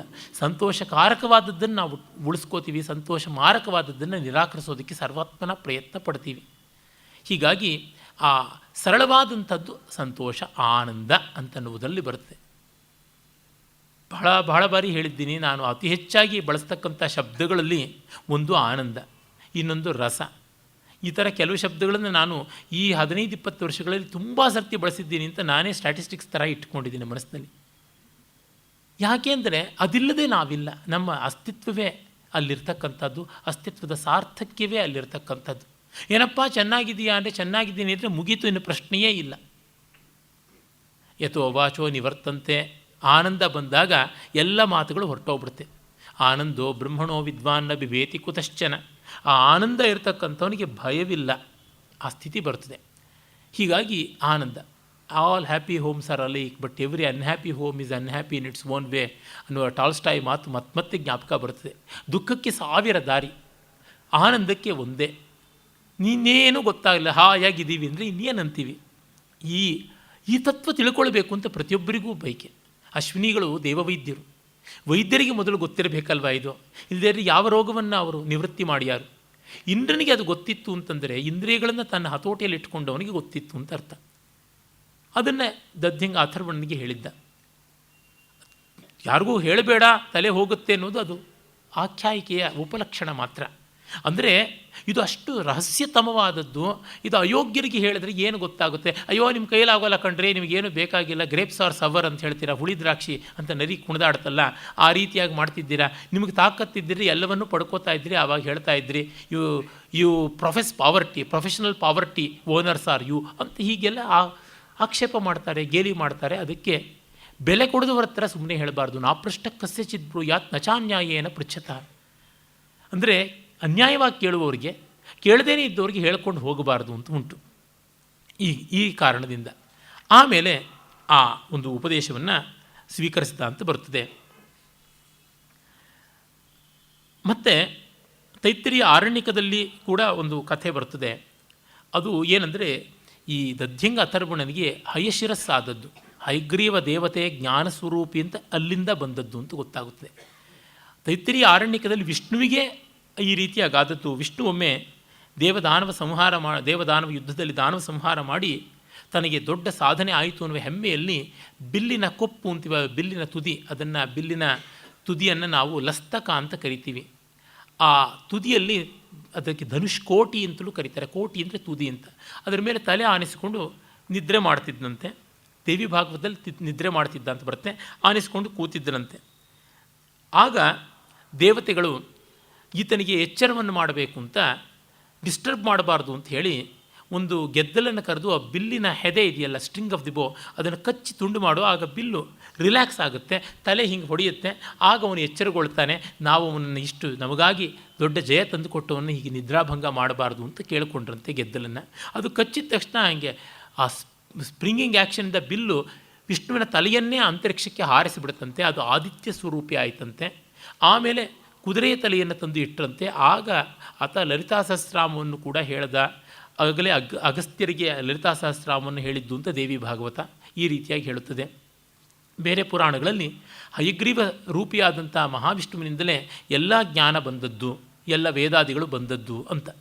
ಮೊದಲಿನ ಅಧ್ಯಾಯದಲ್ಲಿ ನಾವು ನೋಡಿದ್ವಲ್ಲ, ಕುದುರೆ, ಅಶ್ವ. ಆ ಅಶ್ವ ಅನ್ನೋದು ಆದಿತ್ಯ. ಆದಿತ್ಯನೇ ವಿಷ್ಣು. ದ್ವಾದಶಾದಿತ್ಯರಲ್ಲಿ 12ನೇ ಆದಿತ್ಯ ವಿಷ್ಣು ಅಂತ ಕರಿತೀವಿ. ಇದಂ ವಿಷ್ಣುರ್ ವಿಚಕ್ರಮೇ ತ್ರೇಧಾನಿತ ದೇಪದಂ ಅನ್ನುವಲ್ಲಿ ವಿಷ್ಣು ಆದಿತ್ಯನೇ.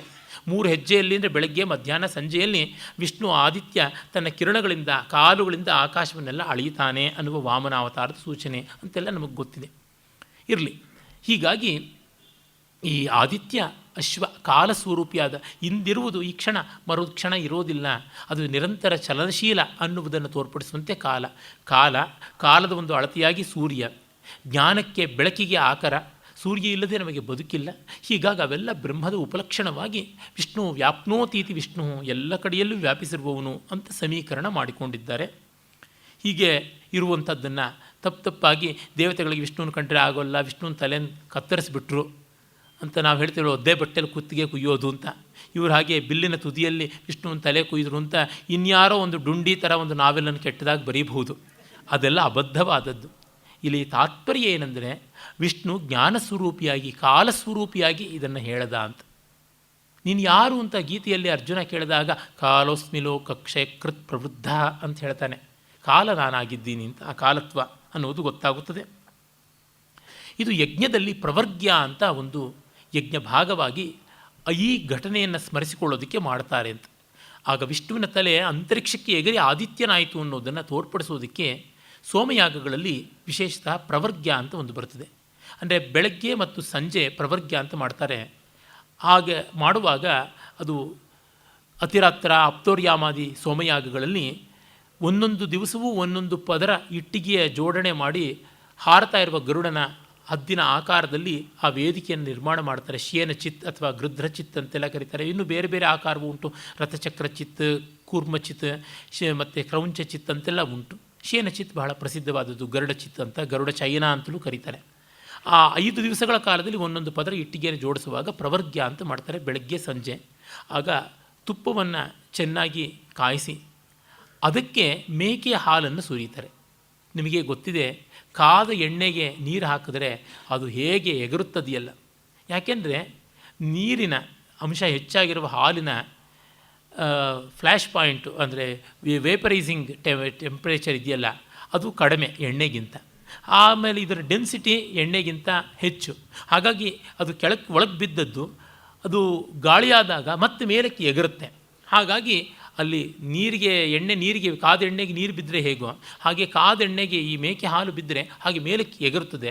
ಅದು ಅಗ್ನಿಕುಂಡದಲ್ಲಿಟ್ಟು ಮಾಡೋದರಿಂದ ತುಪ್ಪವೂ ಮೇಲಕ್ಕೆ ಎಗರುತ್ತದೆ. ತುಪ್ಪಕ್ಕೆ ಬೆಂಕಿ ಅಂಟಿಕೊಂಡು ತುಪ್ಪವೇ ಅಂತರಿಕ್ಷದವರೆಗೆ ಜಾಜ್ವಲ್ಯಮಾನವಾಗಿ ಉರಿಯುತ್ತದೆ. ಹೀಗೆ ವಿಷ್ಣುವಿನ ತಲೆ ಎಗರಿದ್ದನ್ನು ತೋರಿಸೋದಕ್ಕೋಸ್ಕರವಾಗಿ ಈ ಪ್ರವರ್ಗ್ಯ ಅನ್ನುವಂಥದ್ದನ್ನು ಮಾಡ್ತಾರೆ ಅಂತೆಲ್ಲ ಭಾಷ್ಯಕಾರರುಗಳು ಹೇಳ್ತಾರೆ. ಅಂದರೆ ಒಂದು ಸಂಕೇತವನ್ನು ಒಂದು ಯಜ್ಞರೂಪವಾಗಿ ಇಟ್ಟುಕೊಂಡಿರುವುದು. ಜ್ಞಾನ ಅನ್ನುವುದು ನಿರಂತರವಾಗಿ ಬೆಳಗುತ್ತಾ ಇರ್ತದೆ, ಎಲ್ರಿಗೂ ಕಾಣುವಂತಿರುತ್ತೆ. ಸೂರ್ಯನ ಕಾಣೋದಕ್ಕೆ ಯಾರಾದರೂ ಲೈಸೆನ್ಸ್ ತೊಗೋಬೇಕಾ, ಪರ್ಮಿಟ್ ತೊಗೋಬೇಕಾ? ಹಗಲಿಗೆ ಕಾಯಬೇಕಷ್ಟೆ. ಮತ್ತೊಂದು ಭೂಗೋಳದ ಅರ್ಧಕ್ಕೆ ಹೋದರೆ ಸೂರ್ಯ ಇದ್ದೇ ಇರ್ತಾನೆ, ಅಂತರಿಕ್ಷದಲ್ಲಿದ್ದರೆ ನಿರಂತರವಾಗಿ ಸೂರ್ಯ ಇದ್ದೇ ಇರ್ತಾನೆ. ಹೀಗಾಗಿ ಜ್ಞಾನ ನಿರಂತರವಾಗಿದೆ, ಅದು ಉನ್ನತೋನ್ನತವಾಗಿದೆ ಅನ್ನುವುದರ ತಾತ್ಪರ್ಯವಾಗಿ ಇದೆಲ್ಲ ಇರತಕ್ಕಂಥದ್ದು. ಆಮೇಲೆ ಈ ಮಧುವಿದ್ಯೆಯನ್ನು ಅಶ್ವಿನಿ ದೇವತೆಗಳಿಗೆ ಎಲ್ಲ ಹಿನ್ನೆಲೆಯಲ್ಲಿ ಉಪದೇಶ ಮಾಡಿದ ಮೇಲೆ ಆಗ ಅವನು ಹೇಳ್ತಾನಂತೆ, ರೂಪಂ ರೂಪಂ ಪ್ರತಿರೂಪೋ ಬಭೂವ ತದಸ್ಯ ರೂಪಂ ಪ್ರತಿಚಕ್ಷಣಾಯ ಇಂದ್ರೋ ಮಾಯಾಭಿಪುರು ರೂಪಯೀಯತೆ ಯುಕ್ತಾಹ್ಯಸ್ಯ ಹರಯ ಶತಾದಶ. ಅಂದರೆ ಪರಮಾತ್ಮ ತನ್ನ ರೂಪವನ್ನೇ ಜಗತ್ತಿಗೆ ಕೊಟ್ಟ, ತನ್ನ ರೂಪವನ್ನು ಪ್ರಕಟ ಮಾಡೋದಕ್ಕೋಸ್ಕರವಾಗಿ ಮಾಯೆಯನ್ನು ಮಾಡ್ದ ಅಂತ ಇದು ಋಗ್ವೇದದಲ್ಲಿ ಯಜುರ್ವೇದದಲ್ಲಿ ಕೂಡ ಬರುವಂಥ ಮಂತ್ರ. ಅಂದರೆ ಒಂದೇ ಅನೇಕವಾಯಿತು, ರೂಪಂ ರೂಪಂ ಪ್ರತಿರೂಪೋ ಬಭೂವ ಅಂತ. ಮತ್ತು ಇನ್ನೊಂದು ಇಂದ್ರೋ ಮಾಯಾಭಿಪುರು ರೂಪ ಈಯತೆ, ಆ ಇಂದ್ರ ಬ್ರಹ್ಮವಸ್ತು ಅದು ಮಾಯೆಯಿಂದ ಅನೇಕ ಎಂಬಂತೆ ತೋರಿಕೊಂಡ ಅಂತ. ಅನೇಕ ಕಾಣಿಸ್ತಾ ಇದೆ, ಆದರೆ ಕಾಣಿಸುವಂತೆ ಇದೆ ಅಷ್ಟೇ. It is appearance and apparent reality, not the absolute ಅನ್ನುವಂಥದ್ದು. ಯಾಕೆ ಇದೆಲ್ಲ ಮಾಡಬೇಕಾಗಿತ್ತು ಅಂದರೆ, ಈ ಜಗತ್ತಿಲ್ದಿದ್ದರೆ ನಮಗೆ ಜ್ಞಾನೋದಯವೇ ಆಗ್ತಿರಲಿಲ್ಲ, ಅದಕ್ಕಾಗಿ ಮಾಡಬೇಕು ಅಂತ. ಯಾಕೆಂದರೆ ಜಗತ್ತು ಅನ್ನೋದು ಇಲ್ಲದೇ ಇದ್ದರೆ ನಮಗೆ ಜ್ಞಾನ ಅನ್ನೋದು ಪಡ್ಕೊಳ್ಳೋಕ್ಕಾಗ್ತಾ ಇರಲಿಲ್ಲ. ಹೀಗಾಗಿ ಬಂಧದ ಮೂಲಕವಾಗಿಯೇ ಮೋಕ್ಷ ಅಂತ. ಇದು ಬಹಳ ಸ್ವಾರಸ್ಯಕಾರಿಯಾದದ್ದು. ಯಾಕೆಂದರೆ ದೇವತೆಗಳಿಗೂ ಕೂಡ ಮೋಕ್ಷ ಇಲ್ಲವಂತೆ, ಮಾನವರಾಗಿ ಈ ಜಗತ್ತಿಗೆ ಬಂದಾಗಲೇ ಮೋಕ್ಷ. ಕಾರಣ ಇಷ್ಟೇ, ಅಧ್ಯಾರೋಪಾಪವಾದ ವಿವೇಕ ಇಲ್ಲದೆ ಆಗೋಲ್ಲ. ಅಧ್ಯಾರೋಪಾಪವಾದ ಮಾಡಬೇಕು ಅಂದರೆ ಇಲ್ಲದ ಹಾವನ್ನು ಹಗ್ಗದಲ್ಲಿ ಕಂಡು ಬೆಚ್ಚಿ ಬಿದ್ದದ್ದು, ಹಾವನ್ನು ನೋಡಿ ಹಗ್ಗ ಅಂತ ಭ್ರಮಿಸಿ ಅದನ್ನು ಹಿಡ್ಕೊಳ್ಳೋಕ್ಕೆ ಹೋದದ್ದು. ಇವು ಆಗೋದು ಯಾವಾಗ? ಅರೆ ಬೆಳಕಿದ್ದಾಗ. ಸ್ಪಷ್ಟವಾಗಿ ಬೆಳಕಿದ್ದಾಗ ಹಗ್ಗ ಹಾವಾಗಿ ಕಾಣುತ್ತೆಯಾ, ಹಾವು ಹಗ್ಗವಾಗಿ ಕಾಣುತ್ತದೆಯಾ? ಅರೆ ಬೆಳಕು ಸ್ವರ್ಗದಲ್ಲಿ ಇಲ್ಲವಂತೆ, ಅದು ನಿಲುನೇಸರಿನ ತಾಣ ಅಂತ ಗೋವಿಂದ ಪೈ ಹೇಳ್ತಾರೆ. ನಿರಂತರವಾಗಿ ಸೂರ್ಯ ಜಾಜ್ವಲ್ಯಮಾನವಾಗಿ ಇರ್ತಕ್ಕಂಥದ್ದು. 365 ದಿವಸವೂ ಮನೆಯೆಲ್ಲ ದೀಪದಿಂದ ಬೆಳಗ್ತಾ ದೀಪಾವಳಿ ಆಗಿರೋದು. ಆ ರೀತಿಯಾಗಿ ಹೀಗೆ ಭ್ರಮೆ ಪ್ರಮೆ ಅಂದರೆ what is illusion and what is reality, ಇವುಗಳ ವ್ಯತ್ಯಾಸ ಗೊತ್ತಾಗಬೇಕು. ನಮಗೆ ಬೆಳಕು ಇರಬೇಕು, ಕತ್ತಲು ಇರಬೇಕು, ಕತ್ತಲೆ ಬೆಳಕು ಇರಬೇಕು, ಆವಾಗ ಗೊತ್ತಾಗುತ್ತದೆ. ಆಮೇಲೆ ಎಚ್ಚರ ಕನಸು ನಿದ್ರೆಗಳು ದೇವತೆಗಳಿಲ್ಲ, ಅವರು ಅಸ್ವಪ್ನಾಹ ಅಂತಲೇ ಅಮರಕೋಶ, ಅಸ್ವಪ್ನಾರುಭವ ಅಂತೆಲ್ಲ ಹೇಳ್ತಾರೆ. ಸ್ವಪ್ನವೇ ಇಲ್ಲ, ನಿದ್ರೆನೇ ಮಾಡೋದಿಲ್ಲವಂತೆ, ಕಣ್ಣೇ ಮುಚ್ಚೋಲ್ಲ, ಕಣ್ಣು ಮಿಟುಕಿಸೋಲ್ಲ. ಹೀಗಾಗಿ ನಿದ್ರೆ ಮಾಡದೇ ಇದ್ದಾಗ ಅವಸ್ಥಾತ್ರಯ ಮೀಮಾಂಸೆ ಹೇಗೆ? ನಿದ್ರೆಯಲ್ಲಿ ನಾನು ಯಾವುದೂ ಆಗಿರಲಿಲ್ಲ, ಆದರೂ ಆನಂದ ಇತ್ತು ಅಂತ ಗೊತ್ತಾಗೋದು ಹೇಗೆ? ಹೀಗಾಗಿ ಅಧ್ಯಾರೋಪಾಪವಾದ ವಿವೇಕ, ಅದರ ಒಂದು ಮಹಾಂಗವಾದ ಅವಸ್ಥಾತ್ರಯ ಮೀಮಾಂಸೆ ದೇವತೆಗಳಿಗೆ ಆಗದೇ ಇರೋದ್ರಿಂದ ದೇವತೆಗಳಿಗೆ ಮೋಕ್ಷ ಇಲ್ಲ. ಹಾಗಾಗಿ ಅವರು ಭೂಮಿಗೆ ಬಿದ್ದಾಗಲೇ ಮೋಕ್ಷ ಅಂತ ವಿಷ್ಣು ಪುರಾಣವು ಇದನ್ನೇ ಹೇಳ್ತದೆ. ಗಾಯಂತಿ ದೇವ ಕಿಲ ಗೀತಕಾನಿ ಧನ್ಯಾಸ್ತುತೆ ಭಾರತ ಭೂಮಿ ಭಾಗೇ ಜನ್ಮಾಪ್ನುವಂತೆ. ಅಲ್ಲಿ ಸ್ವರ್ಗಾಪವರ್ಗಾಸ್ಪದ ಮಾರ್ಗಭೂತಂ ಭವಂತಿ ಭೂಯ ಪುರುಷಾಹ. ಈ ಜನರು ಸ್ವರ್ಗಕ್ಕೆ ಅಪವರ್ಗಕ್ಕೆ ಅಂದರೆ ಮೋಕ್ಷಕ್ಕೂ ಕಾರಕವಾಗುವುದು ಇಲ್ಲಿಂದಲೇ ಅಂತ. ಹೀಗೆ ಅಂತ ಅಂದರೆ ಈ ಜಗತ್ತು ಇರೋದನ್ನು ನಾವು ಬೈಬೇಕಾಗಿಲ್ಲ, ಜಗತ್ತು ನಮ್ಮ ಉದ್ಧಾರಕ್ಕಾಗಿ ಇದೆ ಅನ್ನುವುದನ್ನು ತಿಳಿದುಕೊಳ್ಳಬೇಕು ಅನ್ನುವಂಥದ್ದು ಈ ಉಪನಿಷತ್ತಿನಲ್ಲಿ ಎದ್ದು ತೋರುವಂಥ ಉಪದೇಶ. ಇಲ್ಲಿ ಒಂದು ಬ್ರಾಹ್ಮಣ ಭಾಗ ಬರ್ತದೆ, ಎಲ್ಲ ಕಾಂಡಗಳ ಕೊನೆಗೂ ಬರ್ತದೆ. ಅದೇನೆಂದರೆ ವಂಶಬ್ರಾಹ್ಮಣ ಅಂತ ಕರೀತಾರೆ. ಈ ಪರಂಪರೆ ಯಾವ್ಯಾವ ಋಷಿಗಳಿಂದ ಯಾವ್ಯಾವ್ರಿಗೆ ಬಂತು ಅಂತ. ಪೌತಿಮಾಶ್ಯೋ ಗೌಪವನಾತ್ ಗೌಪವನಃ ಪೌತಮಾಶ್ಯಾತ್ ಪೌತಿಮಾಶ್ಯೋ ಗೌಪವನಾತ್ ಗೌಪವನಃ ಕೌಶಿಕಾತ್ ಕೌಶಿಕ ಕೌಂಡಿನ್ಯಾತ್ ಕೌಂಡಿನ್ಯ ಶಾಂಡಿಲ್ಯಾತ್ ಶಾಂಡಿಲ್ಯ ಕೌಶಿಕಾತ್ ಚ ಗೌತಮಾಚ್ಚ ಗೌತಮಃ ಅಗ್ನಿವೇಶ್ಯಾತ್ ಅಗ್ನಿವೇಶ್ಯ ಶಾಂಡಿಲ್ಯಾತ್ ಅಂತ. ಹೀಗೆ ಅಂದರೆ ಈ ಆಚಾರ್ಯರ ವಂಶ ಪೌತಿಮಾಶ್ಯ ಅನ್ನುವವನು ಗೌಪವನದಿಂದ ಕಲಿತದ್ದು, ಗೌಪವನ ಇನ್ನೊಬ್ಬ ಪೌತಿಮಾಶ್ಯನಿಂದ, ಅವನು ಮತ್ತೊಬ್ಬ ಗೌಪವನನಿಂದ, ಅವನು ಕೌಶಿಕನಿಂದ, ಈ ಕೌಶಿಕ ಕೌಂಡಿಲ್ಯನಿಂದ, ಕೌಂಡಿಲ್ಯ ಶಾಂಡಿಲ್ಯನಿಂದ, ಶಾಂಡಿಲ್ಯ ಕೌಶಿಕನಿಂದ, ಗೌತಮನಿಂದ, ಮತ್ತು ಗೌತಮ ಅಗ್ನಿವೇಶ್ಯನಿಂದ, ಹೀಗೆ ಪಡ್ಕೊಳ್ತಾ ಬಂದರು ವಿದ್ಯೆಯನ್ನು ಅಂತ. ಅಂದರೆ ವಿದ್ಯಾವಂಶ ಲೀನಿಯೇಜ್ ಅದನ್ನು ಹೇಳ್ತಾರೆ. ಸಾಮವೇದದ ಸಪ್ತ ಬ್ರಾಹ್ಮಣಗಳಲ್ಲಿ ಒಂದು ಸ್ವತಂತ್ರ ಬ್ರಾಹ್ಮಣ ಗ್ರಂಥವೇ ವಂಶಬ್ರಾಹ್ಮಣ ಅಂತ ಇರುವಂಥದ್ದನ್ನು ಈಗ ನೆನಪಿಸ್ಕೊಳ್ಬಹುದು. ಅಂದರೆ ನಮ್ಮ ಜೀನಿಯಾಲಜಿ ಆಫ್ ದಿ ನಾಲೆಡ್ಜ್ ಅದು ಬಹಳ ಮುಖ್ಯವಾದದ್ದು. ಅದನ್ನು ಜ್ಞಾಪಿಸಿಕೊಳ್ಬೇಕು, ಋಷಿಗಳ ಬಗ್ಗೆ ಕೃತಜ್ಞತೆ ಇರಬೇಕು ಅಂತ. ಕಡೆಗೆ ಸನಾರು ಸನಾತನಾತ್ ಸನಾತನ ಸನಗಾತ್ ಸನಗಃ ಸನಗಃ ಅಂದರೆ ಸನಕನೆ ಪರಮೇಷ್ಟೀನಃ ಪರಮೇಷ್ಠಿ ಬ್ರಹ್ಮಣ ಬ್ರಹ್ಮ ಸ್ವಯಂಭೂ ಬ್ರಹ್ಮಣೇ ನಮಃ. ಕಡೆಗೆ ಬ್ರಹ್ಮಕ್ಕೆ ಹೋಗಿ ಮುಟ್ಟುತ್ತದೆ ಈ ಗುರು ಪರಂಪರೆ. ಎಲ್ಲರೂ ಹೇಳ್ಕೊಳ್ತಾರಲ್ಲ, ಸದಾಶಿವ ಸಮಾರಂಭಾಂ ನಾರಾಯಣ ಸಮಾರಂಭಾಂ ಶಂಕರಾಚಾರ್ಯ ಮಧ್ಯಮಾಂ ಮಧ್ವಾಚಾರ್ಯ ಮಧ್ಯಮಾಂ ರಾಮಾನುಜ ಮಧ್ಯಮಾಂ ಅಸ್ಮದಾಚಾರ್ಯ ಪರ್ಯಂತಾಂ ಒಂದೇ ಗುರು ಪರಂಪರಂ ಅಂತೆಲ್ಲ ಹೇಳ್ಕೊಳ್ಳುವುದು ಉಂಟಲ್ಲ. ಆ ರೀತಿಯಾಗಿ ಇದು ಕೂಡ. ಅದಾದ ಮೇಲೆ ನಾವು 3ನೇ ಅಧ್ಯಾಯಕ್ಕೆ ಬರ್ತೀವಿ. ಅದು ವಿಶೇಷವಾಗಿ ಇರುವಂತಹ ಒಂದು ಯಾಜ್ಞವಲ್ಕೀಯ ಕಾಂಡ ಅಥವಾ ಮುನಿಕಾಂಡ ಅಂತ ಪ್ರಸಿದ್ಧವಾದದ್ದು. ಇದು ಬಹಳ ಮುಖ್ಯವಾದ ಭಾಗ.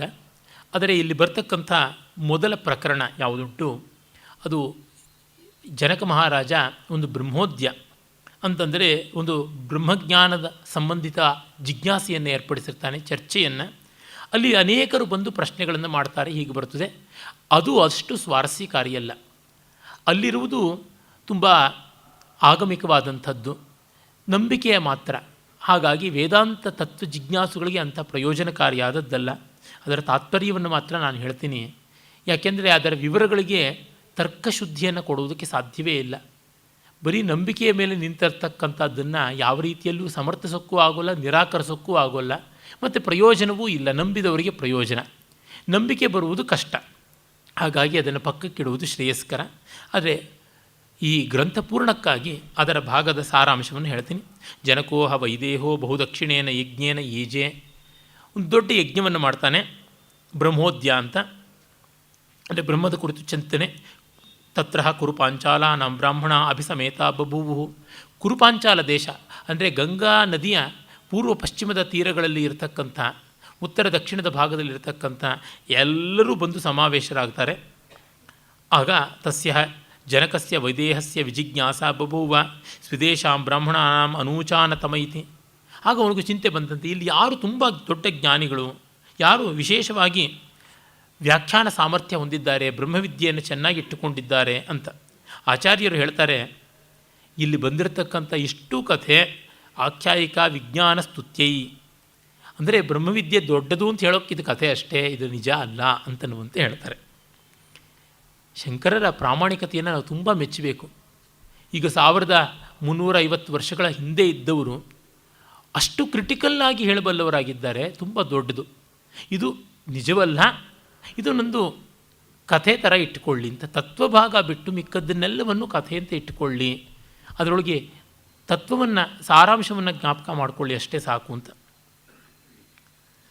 ಆಗ ಒಂದು 1000 ಗೋವುಗಳನ್ನು ತಂದು ಆ ಗೋವುಗಳಿಗೆ ಕೊಂಬಿಗೆಲ್ಲ 10 ಬಂಗಾರದ ನಾಣ್ಯಗಳನ್ನು ಕಟ್ಟದಂತೆ. ಸಹ ಗವಾಂ ಸಹಸ್ರಂ ಅವರು ರೋಧ ದಶ ಪಾದ ಏಕೈಕಸ್ಯ ಶೃಂಗಯೋರಾಬದ್ಧ ಬಭೂವು. 10 ಚಿನ್ನದ ನಾಣ್ಯಗಳನ್ನು ಒಂದೊಂದು ಕೊಂಬಿಗೂ ಕಟ್ಟಿ 1000 ಗೋವುಗಳನ್ನು ಇಟ್ಟಂತೆ. ಇದು ಕೊಡ್ತೀನಿ ಬ್ರಹ್ಮಿಷ್ಠನಿಗೆ ಅಂತ. ಆಗ ಎಲ್ಲರೂ ಕೂಡ ಆಸೆಪಟ್ಟರು. ಆದರೆ ಯಾರಿಗೂ ಸಾಮರ್ಥ್ಯ ಆಗಲಿಲ್ವಂತೆ. ಹೇಗೆ ನಮ್ಮದು ಅಂತ ನಾವು ಇಟ್ಕೊಳ್ಳೋಣ ಅಂತ. ಆಗ ಅಥ ಯಾಜ್ಞವಲ್ಕ್ಯ ಯಾಜ್ಞವಲ್ಕ್ಯರು ಬಂದು ಸ್ವಮೇವ ಬ್ರಹ್ಮಚಾರಿಣ ಮುವಾಚ, ತಮ್ಮ ಶಿಷ್ಯರಿಗೆ ಹೇಳಿದ್ರು, ಮಾಧ್ಯನೇನೋ ಕಾಣ್ವನೋ ಯಾರಿಗೋ, ಏತಾಹ ಸೌಮ್ಯ ಉದಜ ಸಾಮಶ್ರವ ಇತಿ. ಸಾಮಶ್ರವ ಅಂತ ಆ ಬ್ರಹ್ಮಚಾರಿ, ಅವನಿಗೆ ಸೌಮ್ಯ ಸಾಮಶ್ರವ ಇದನ್ನು ಉದಜತಾಂ ಕಟ್ಕೊಂಡು ಹೋಗು, ಹೊಡ್ಕೊಂಡು ಹೋಗು, ಮನೆಗೆ ತೊಗೊಂಡು ಹೋಗು ಅಂತ. ಆಮೇಲೆ ಅವನು ಹೊಡ್ಕೊಂಡು ಹೋದ. ಸಹ ಉದಾಚಕಾರ ಹೊಡ್ಕೊಂಡು ಹೋಗ್ತಾನೆ. ಆಗ ಮಿಕ್ಕವರೆಲ್ಲ ಬ್ರಾಹ್ಮಣಾಶ್ಚಕ್ರುಧು ಕೋಪ ಮಾಡಿಕೊಂಡ್ರು. ನೀನೇ ಬ್ರಹ್ಮಜ್ಞಾನಿಯಾ ಅಂತ ಕೋಪ ಮಾಡಿಕೊಂಡ್ರು. ಕಥಂನೋ ಬ್ರಹ್ಮಿಷ್ಟೋ ಬ್ರುವೇತಿ, ನೀನೊಬ್ಬನೇ ಬ್ರಹ್ಮಿಷ್ಟನಾ ಅಂತ ಅಂದುಕೊಂಡ್ರು.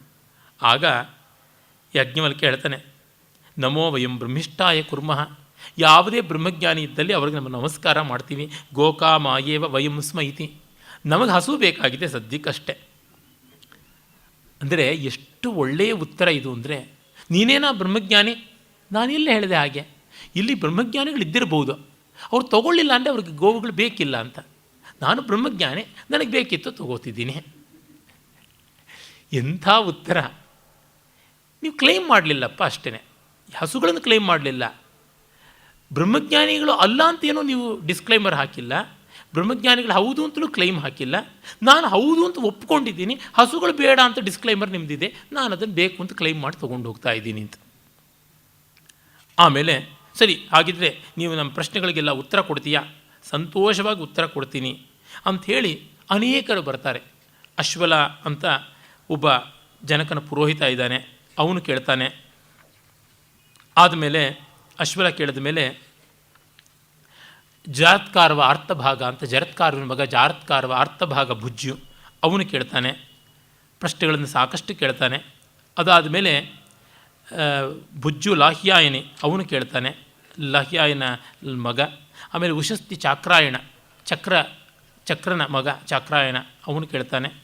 ಆಮೇಲೆ ಕಹೋಲ ಕೌಶೀತಕೇಯ ಅವನು ಕೇಳ್ತಾನೆ. ಇಲ್ಲೆಲ್ಲ ನೋಡಿ ಅವ್ರ ಹೆಸರಾದ ಮೇಲೆ ಅವ್ರ ತಂದೆ ಹೆಸರು.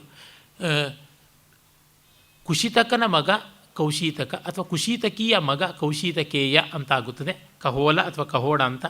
ವಚಕ್ನುವಿನ ಮಗಳು ವಾಚಕ್ನವಿ ಗಾರ್ಗಿ ಅವಳು ಕೇಳ್ತಾಳೆ. ಆಗ ಅವಳು ತುಂಬ ಪರಂಪರೆಯಾಗಿ ಬೆಳೆಯುವಂಥ ಒಂದು ಪ್ರಶ್ನೆಯನ್ನು ಕೇಳಿದಾಗ, ಅದು ಯಾವುದರೊಳಗೆ ಓತಪ್ರೋತ, ಇದು ಯಾವುದರೊಳಗೆ ಹೀಗೆ ಹೋಗ್ತಾ ಹೋಗುತ್ತಲ್ಲ, ಒಂಥರ ಬೀಜವೃಕ್ಷ ನ್ಯಾಯದಂತೆ. ಅದು ಎಲ್ಲಿಂದ ಹುಟ್ಟಿತು, ಇದೆಲ್ಲಿಂದ ಹುಟ್ಟಿತು, ಅದಕ್ಕೆ ಯಾವುದು ಮೂಲ, ಇದಕ್ಕೆ ಯಾವುದು ಮೂಲ, ಈ ರೀತಿಯಾಗಿ ಪ್ರಶ್ನೆ ಕೇಳಿದಾಗ ತತ್ಕ್ಷಣವೇ ಗಾರ್ಗಿ ಮಾತಿಪ್ರಾಕ್ಷೀಹಿ ಮಾತೆ ಮೂರ್ಧಾ ವ್ಯಪ್ತತದು, ಅತಿ ಹೆಚ್ಚು ಪ್ರಶ್ನೆ ಕೇಳಬೇಡ, ನಿನ್ನ ತಲೆ ಉರುಳು ಬೀಳುತ್ತದೆ. ಅನತಿ ಪ್ರಶ್ನಾಂ ವೈ ದೇವತಾಂ ಅತಿ ಪೃಚ್ಛಸಿ ಗಾರ್ಗಿ ಮಾತಿಪ್ರಾಕ್ಷಿ ರೀತಿ ತಥೋಹ ಗಾರ್ಗಿ ವಾಚಕ್ನಂ ಯುಪರ ರಾಮ, ನಿನ್ನ ತಲೆ ಹೋಗುತ್ತೆ, ಅತಿ ಪ್ರಶ್ನೆ ಕೇಳಬೇಡ ಅಂತಂದಾಗ ಅವಳು ದೇವತೆಗಳನ್ನು ಮೀರೋ ಪ್ರಶ್ನೆ ನೀನು ಕೇಳಬೇಡ ಅಂದಾಗ ಸುಮ್ಮನೆ ಆದಳು ಅಂತ. ಇದನ್ನು ಇಟ್ಕೊಂಡು ನಮ್ಮ ಕಮ್ಯುನಿಸ್ಟ್ಗಳು ಮಹಾ ಕೋಲಾಹಲ ಮಾಡಿದ್ದಾರೆ. ಯಾಜ್ಞವಲ್ಕ್ಯನಿಗೆ ಗಾರ್ಗಿಯ ಪ್ರಶ್ನೆಗಳಿಗೆ ಉತ್ತರ ಕೊಡೋಕ್ಕಾಗಲಿಲ್ಲ, ಫೆಮಿನಿಸಮ್ಗೆ ಎದುರಾಳಿಯಾಗಿ ನಿಲ್ಲೋಕ್ಕಾಗದೆ ಅವನು ಗಂಡುತನದ ಮೇಲ್ ಶಿವನಿಸ್ಟಿಕ್ ಪಿಗ್ ಆಗಿಬಿಟ್ಟಿದ್ದನು. ಅವನು ಬಾಯಿ ಮುಚ್ಕೋ ಇಲ್ದೇ ಕೊಂದು ಬಿಡ್ತೀನಿ ಅನ್ನೋ ಥರ ಹೇಳ್ದ. ಅವಳು ಇನ್ನೇನು ಹಾಳಾಗೋಗ್ರಿ ಅಂತ ಸುಮ್ಮನೆ ಬಿಟ್ಲು ಅಂತ ಈ ರೀತಿಯಾಗೆಲ್ಲ ಹೇಳ್ತಾರೆ. ಅದು ಹಾಗಲ್ಲ. ಏನೆಂದರೆ ಯಾವುದನ್ನು ಅನುಭವದಿಂದ ತಿಳ್ಕೊಳ್ಬೇಕು ಅದನ್ನು ತರ್ಕದಿಂದ ತಿಳಿಯೋಕ್ಕೆ ಆಗೋದಿಲ್ಲ. ಅವಳು ತರ್ಕ ಮಾತ್ರದಿಂದ ಅನುಭವವನ್ನು ತಿಳ್ಕೊಳ್ಳೋದಕ್ಕೆ ಹೋಗ್ತೀನಿ ಅಂದಾಗ ಬೇಡ, ಇದು ತಲೆ ಹೋಗುವಂಥ ಪ್ರಶ್ನೆ ಅಂತಂದದ್ದು. ಅದು ಒಂದು ಉಪಲಕ್ಷಣ. ತಲೆ ಕೆಡುತ್ತೆ ಅಂತಂದರೆ ತಲೆಯನ್ನು ಯಂತ್ರವ ಕೆಡೋದಕ್ಕೆ, ಹುಚ್ಚೇನ ಹಿಡಿಯುತ್ತೆ ಇಲ್ಲ. ಆದರೆ ಆ ರೀತಿ ಆದದ್ದು. ನಾನು ಸತ್ತೆ ಅಂತಂದರೆ ಸತ್ತು ಹೋಗಿಬಿಟ್ಟಿದ್ದೀನ, ಸತ್ತು ಹೋದವನು ಎಲ್ಲರೂ ಸತ್ತೆ ಅಂತ ಭೂತಕಾಲದ ಶಬ್ದವನ್ನು ಹೇಳೋಕ್ಕಾಗತ್ತೀಯ? ಸಾಯುವೆನು ಅಂತ ಹೇಳಬೇಕು. ಹೆಚ್ಚಂದರೆ ಸಾಯುತ್ತಾ ಇದ್ದೀನಿ ಅಂತ ಪ್ರೆಸೆಂಟ್ ಕಂಟಿನ್ಯೂಸ್ ಟೆನ್ಸ್ ಹೇಳಬೇಕಷ್ಟೇ. ಅದಕ್ಕೆ ಶತ್ರು ಪ್ರತ್ಯಯವೋ ಶಾನಶ್ ಪ್ರತ್ಯಯವೋ ಹಾಕ್ಕೊಂಡು ಹೇಳಬೇಕು, ಬೇರೆ ಥರ ಇಲ್ಲ. ಉಪಲಕ್ಷಣ ಅದೆಷ್ಟು ಕಷ್ಟಕಾರಿಯಾದದ್ದು ಅಂತ. ಹಾಗಾಗಿ ಅವನು ಹೇಳಿದ್ದು ಅನುಭವಕ್ಕೆ ತರ್ಕವನ್ನು ಪ್ರಮಾಣವಾಗಿ ಒಡ್ಡುವಂಥದ್ದಲ್ಲ, ತರ್ಕಕ್ಕೆ ಅನುಭವ ಪ್ರಮಾಣ ಆಗಬೇಕು. You should not tie the horse behind the cart, car should not be placed in front of the horse ಅಂತಾರಲ್ಲ, ಆ ರೀತಿಯಾಗಿ ಅನುಭವ ಪುರಸ್ಸರವಾಗಿ ತರ್ಕ ಬರುತ್ತದೆಯೇ ಹೊರತು ಅನುಭವವನ್ನು ಪೃಷ್ಠತಃ ಮಾಡಿಕೊಂಡು ತರ್ಕ ಬರುವಂಥದ್ದು ಅಲ್ಲ. ತರ್ಕವನ್ನು ಶೋಧಿಸೋದಕ್ಕೆ ಅನುಭವ ಅಷ್ಟೇ ಹೊರತುನುವೆ ಅನುಭವವನ್ನು ಶೋಧಿಸೋದಕ್ಕೆ ತರ್ಕ ಇಲ್ಲ. ತರ್ಕಕ್ಕೆ ಅನವಸ್ಥಾ ದೋಷ ಇದೆ, ತರ್ಕಾಪ್ರತಿಷ್ಠಾನತ್ವಾತ್ ಅಂತ ಉಂಟಲ್ಲ. ಕಮ್ಯುನಿಸ್ಟ್ಗಳ ತರ್ಕ ಎಲ್ಲ ಇದೇ ರೀತಿಯಾದದ್ದು, ನಿಷ್ಪ್ರಯೋಜಕವಾದದ್ದು, ತರ್ಕಾಭಾಸ ಅದು. ಹಾಗಾಗಿ ಊಹಾಪೋಹಗಳೇ ಅಷ್ಟೇ, ಇನ್ನೇನು ಅಲ್ಲ. ಅದನ್ನು ತರ್ಕ ಅಂತ, ಡೈಲೆಕ್ಟಿಕಲ್ ಲಾಜಿಕ್ ಅಂತ ಸುಳ್ಳು ಪಳ್ಳು ಹೇಳ್ಕೊಂಡು ತಿರುಗ್ತಾರೆ. ಕಮ್ಯುನಿಸ್ಟರಷ್ಟು ಸುಳ್ಳುಗಾರರು ಇಲ್ಲ, ಕ್ರೂರಿಗಳೂ ಇಲ್ಲ, ನೀಚರೂ ಇಲ್ಲ, ಅನ್ಯಾಯಿಗಳೂ ಇಲ್ಲ. ಆ ರೀತಿಯಲ್ಲಿ ಜಗತ್ತಿನ ಅತಿ ಹೆಚ್ಚು ಮಾನವ ಹತ್ಯೆಗಳಾಗಿರುವುದು ಕಮ್ಯುನಿಸ್ಟ್ರಲ್ಲಿಯೇ, ಕಮ್ಯುನಿಸ್ಟ್ರಿಂದಾನೇ, ಇನ್ಯಾವ ಗೋದ್ರಾಗಿದ್ದರದಲ್ಲಿ ಅಲ್ಲ. ಅಂದರೆ ಆ ಗಾರ್ಗಿ ಅವಳು ಸುಮ್ಮನಾಗಿದ್ದು ಏನೋ ಭಯಪಟ್ಟುಕೊಂಡಲ್ಲ, ಅರ್ಥವಾಯಿತು, ಸುಮ್ಮನೆ ಆದಳು. ಆಮೇಲೆ ಉದ್ದಾಲಕ ಆರುಣಿ ಅವನು ಪ್ರಶ್ನೆಗಳನ್ನು ಮಾಡ್ತಾನೆ. ಅದಾದ ಮೇಲೆ ನಾವು ನೋಡ್ತಕ್ಕಂಥದ್ದು ಮತ್ತೆ ವಾಚಕ್ನವಿ ಗಾರ್ಗಿಯೇ ಇನ್ನೆರಡು ಪ್ರಶ್ನೆಗಳನ್ನು ಕೇಳ್ತಾಳೆ. ಅವಳಿಗೆ ಸ್ಪೆಷಲ್ ಪರ್ಮಿಷನ್ ಕೊಡುವುದಾಗುತ್ತದೆ. ಯಾಕೆಂದರೆ ಮತ್ತೆ ಅವರವರೇ ಬಂದು ಪ್ರಶ್ನೆ ಕೇಳಿದವರೇ ಕೇಳ್ತಾ ಇದ್ದರೆ ಕೊನೆ ಮೊದಲಿಲ್ಲ ಅಂತನ್ನುವಂಥದ್ದು. ಅವಳು ಹೇಳ್ತಾಳೆ, ಬ್ರಾಹ್ಮಣ ಭಗವಂತೋ ಹಂತ ಆಹ ಇಮಂ ದ್ವೌ ಪ್ರಶ್ನೋ ಪ್ರಕ್ಷ್ಯಾಮಿ ತೌ ಚೇನ್ಮೇ ವಕ್ಷತಿ ನವೈಜಾತು ಯುಷ್ಮಾಕಂ ಇಮಂ ಕಶ್ಚಿತ್ ಬ್ರಹ್ಮೋದ್ಯಂ ಜೇತೇತಿ. ನಿಮ್ಮ ಅನುಮತಿಯಿಂದ ಎರಡು ಪ್ರಶ್ನೆಗಳನ್ನು ನಾನು ಕೇಳ್ತೀನಿ. ಈ ಪ್ರಶ್ನೆಗಳಿಗೆ ಈತ ಉತ್ತರ ಕೊಟ್ಟರೆ ನೀವು ಯಾರೂ ಈತನ್ನು ಗೆಲ್ಲೋಕ್ಕಾಗೋದಿಲ್ಲ ಅಂತಂತಾಳೆ. ಆಗ ಅವಳು ಹೇಳ್ತಾಳೆ, ನೋಡಿ ಯಾವ ಥರ ಕಾಶ್ಯೋವಾ ವೈದೇಹೋವಾ ವೋಗ್ರಪುತ್ರ ಉಜ್ಯಂ ಧನುರದಿಜ್ಯಂ ಕೃತ್ವಾ ದ್ವೌ ಬಾಣವಂತೌ ಸಪತ್ನಾತಿವ್ಯಾಧಿನೌ ಹಸ್ತೆ ಕೃತ್ವಾ ಉಪೋತ್ತಿಷ್ಟೇತ್ಯೇವಮೇವಾಹಂ ತ್ವಾಂ ದ್ವಾಭ್ಯಾಂ ಪ್ರಶ್ನಾಭ್ಯಾಂ ಉಪೋದಸ್ಥಾಂ. ಯಾವ ಕಾಶಿಯ ಅಥವಾ ವಿದೇಹದ ರಾಜಕುಮಾರ ತನ್ನ ಬಿಲ್ಲಿಗೆ ಹೆದೆಯೇರಿಸಿ ತೀಕ್ಷ್ಣವಾದ ಉಗ್ರವಾದ ವಿಷಾಕ್ತವಾದ ಎರಡು ಬಾಣಗಳನ್ನು ಬಿಡುವುದಾದರೆ ಅದು ಎಷ್ಟು ನೋವನ್ನು ಉಂಟು ಮಾಡುತ್ತದೆಯೋ ಆ ರೀತಿಯಾದ ಬಾಣಗಳಂಥ ಪ್ರಶ್ನೆಗಳನ್ನು ನಿನ್ನ ಮೇಲೆ ಬಿಡ್ತೀನಿ ಅಂತ ಒಂದು ದೊಡ್ಡ ಸ್ಟೇಟ್ಮೆಂಟ್ ಮಾಡ್ತಾಳೆ. ಪೃಚ್ಛಗಾರ್ಗಿ, ಕೇಳಮ್ಮ ಗಾರ್ಗಿ ಅಂತ ಯಾಜ್ಞವಲ್ಕ್ಯರು ಹೇಳ್ತಾರೆ. ಆಮೇಲೆ ಅವಳ ಪ್ರಶ್ನೆಗೂ ಕೂಡ ಬಹಳ ಚೆನ್ನಾಗಿ ಉತ್ತರ ಕೊಡ್ತಾರೆ. ಆಗ ಅವಳು ಏನು ಮಾಡ್ತಾಳೆ, ಲಾಜಿಕ್ಕನ್ನು ಮುಂದೆ ಇಟ್ಟು ಅನುಭವವನ್ನು ಪ್ರಶ್ನೆ ಮಾಡುವಂಥ ಪ್ರಶ್ನೆಯನ್ನು ಹಿಡಿದೆ ವೇದವನ್ನು ಮುಂದೆ ಇಟ್ಟು, ಅಂದರೆ ಆಗಮವನ್ನು ಮುಂದೆ ಇಟ್ಟು ಅನುಭವವನ್ನು ಪ್ರಶ್ನೆ ಮಾಡುವಂಥ ರೀತಿಯಲ್ಲಿ ಕೇಳ್ತಾಳೆ. ವೇದ ಅಂದರೆ ಏನು? ಅನುಭವದ documentation. Veda is nothing but the documentation of experience. ಆತ್ಮಾನುಭವದ ನಿರೂಪಣೆ ವೇದದಲ್ಲಿ ಆಗಿದೆ. ಹೀಗಾಗಿ ಇದನ್ನು ಮಾತಿಪ್ರಾಕ್ಷಿ ಅಂತ ಹೇಳೋಕ್ಕಾಗೋಲ್ಲ. ಅದಕ್ಕೆ ಅವರು ಉತ್ತರ ಕೊಟ್ಟು ಹೇಳ್ತಾಳೆ, ಇದು ಬ್ರಹ್ಮವೇ, ಇನ್ಯಾವುದೂ ಅಲ್ಲ. ಏನು ಅಂತಂದರೆ ಇದನ್ನು ನೇತಿಕ್ರಮದಿಂದ ಹೇಳಬೇಕು. ಇದನ್ನು ಉತ್ತರ ಹೀಗೇ ಬ್ರಹ್ಮ ಅಂತ ಹೇಳಿದ್ರೆ ಹೇಳಲಾಗದ್ದನ್ನು ಹೇಳದೆ ಅಂತ ದೋಷ ಬರ್ತದೆ. ಹೇಳದೆ ಸುಮ್ಮನೆ ಕೂತ್ಕೊಂಡ್ರೆ ಉತ್ತರ ಕೊಡಲಿಲ್ಲ ಅಂತ ಬರುತ್ತೆ. ಅದು ಇದಲ್ಲದ್ದು ಇಷ್ಟೇ ಅಲ್ಲದ್ದು ಇಷ್ಟು ಮಾತ್ರವಲ್ಲದ್ದು ಅಂತ ಈ ರೀತಿಯಾಗಿ ಹೇಳ್ತೀನಿ ಅಂತ ಹೇಳ್ತಾ, ತದ್ವಾಯೇತದಕ್ಷರಂ ಗಾರ್ಗಿ ಅದೃಷ್ಟಂ ದೃಷ್ಟೃ ಅಶ್ರುತಂ ಶ್ರೋತೃ ಅಮತಂ ಮಂತ್ರ ಅವಿಜ್ಞಾತಂ ವಿಜ್ಞಾತೃ ನಾಣ್ಯದತೋಸ್ತಿ ದ್ರಷ್ಟೃ ನಾಣ್ಯದತೋಸ್ತಿ ಶ್ರೋತೃ ನಾಣ್ಯದತೋಸ್ತಿ ಮಂತ್ರ ನಾಣ್ಯದತೋಸ್ತಿ ವಿಜ್ಞಾತೃ ಏತಸ್ಮಿನ್ ಖಲ್ವಕ್ಷರೆ ಗಾರ್ಗಿ ಆಕಾಶ ಓತಪ್ರೋತಶ್ಚೇತಿ. ಈ ಬ್ರಹ್ಮವಸ್ತುವಿನಲ್ಲಿ ಎಲ್ಲವೂ ನೆಲೆಯಾಗಿರ್ತಕ್ಕಂಥದ್ದು. ಅದನ್ನು ಯಾರೂ ನೋಡೋಕ್ಕಾಗೋಲ್ಲ, ಯಾಕೆಂದರೆ ಅದೇ ಎಲ್ಲವನ್ನು ನೋಡುತ್ತೆ. ಅದನ್ನು ಯಾರೂ ಕೇಳೋಕ್ಕಾಗೋಲ್ಲ, ಯಾಕೆಂದರೆ ಅದೇ ಎಲ್ಲವನ್ನು ಕೇಳುತ್ತೆ. ಅದನ್ನು ಯಾರೂ ಆಲೋಚಿಸೋಕ್ಕಾಗೋಲ್ಲ, ಯಾಕೆಂದರೆ ಅದೇ ಆಲೋಚನೆ ಮಾಡುತ್ತದೆ. ನಾವು ನಮ್ಮನ್ನು ನಾವು ನೋಡ್ಕೊಳ್ಳೋದು ಹೇಗೆ, ನಮ್ಮನ್ನು ನಾವು ಮುಟ್ಕೊಳ್ಳೋದು ಹೇಗೆ? ಈಗ ನಮ್ಮ ಕೈ ಮೈಯನ್ನು ನಾವು ಮುಟ್ಕೊಳ್ಬೋದು, ಆದರೆ ನಮ್ಮ ಹೊಟ್ಟೆ ಒಳಗೆ ನಾವು ಮುಟ್ಕೊಳ್ಳೋದು ಹೇಗೆ, ನಮ್ಮ ಬೆನ್ನೊಳಗೆ ನೋಡ್ಕೊಳ್ಳೋದು ಹೇಗೆ, ಈ ರೀತಿಯಾಗಿ ನಮ್ಮತನವನ್ನು ನಾವು ನೋಡ್ಕೊಳ್ಳೋದು ಹೇಗೆ, ಅದು ಅದೇ ಆಗಿರತಕ್ಕಂಥದ್ದು ಅನ್ನುವ ಅರ್ಥದಲ್ಲಿ ಉತ್ತರವನ್ನು ಕೊಡ್ತಾನೆ. ಹೀಗಾಗಿ ಅದು ಎಲ್ಲರ ಕಣ್ಣಾಗಿದೆ ಅಷ್ಟೇ ಹೊರತು ಎಲ್ಲರ ಕಣ್ಣಿಗೆ ಸಿಗುವಂಥದ್ದಲ್ಲ.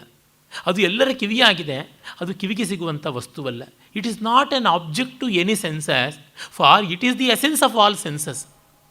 ಅದು ಯಾವುದೇ ಇಂದ್ರಿಯಗಳ ವಿಷಯವಲ್ಲ, ಕಾರಣ ಇಂದ್ರಿಯಗಳಿಗೆ ಚೈತನ್ಯ ಕೊಡುವಂಥದ್ದಾಗಿದೆ ಅಂತ.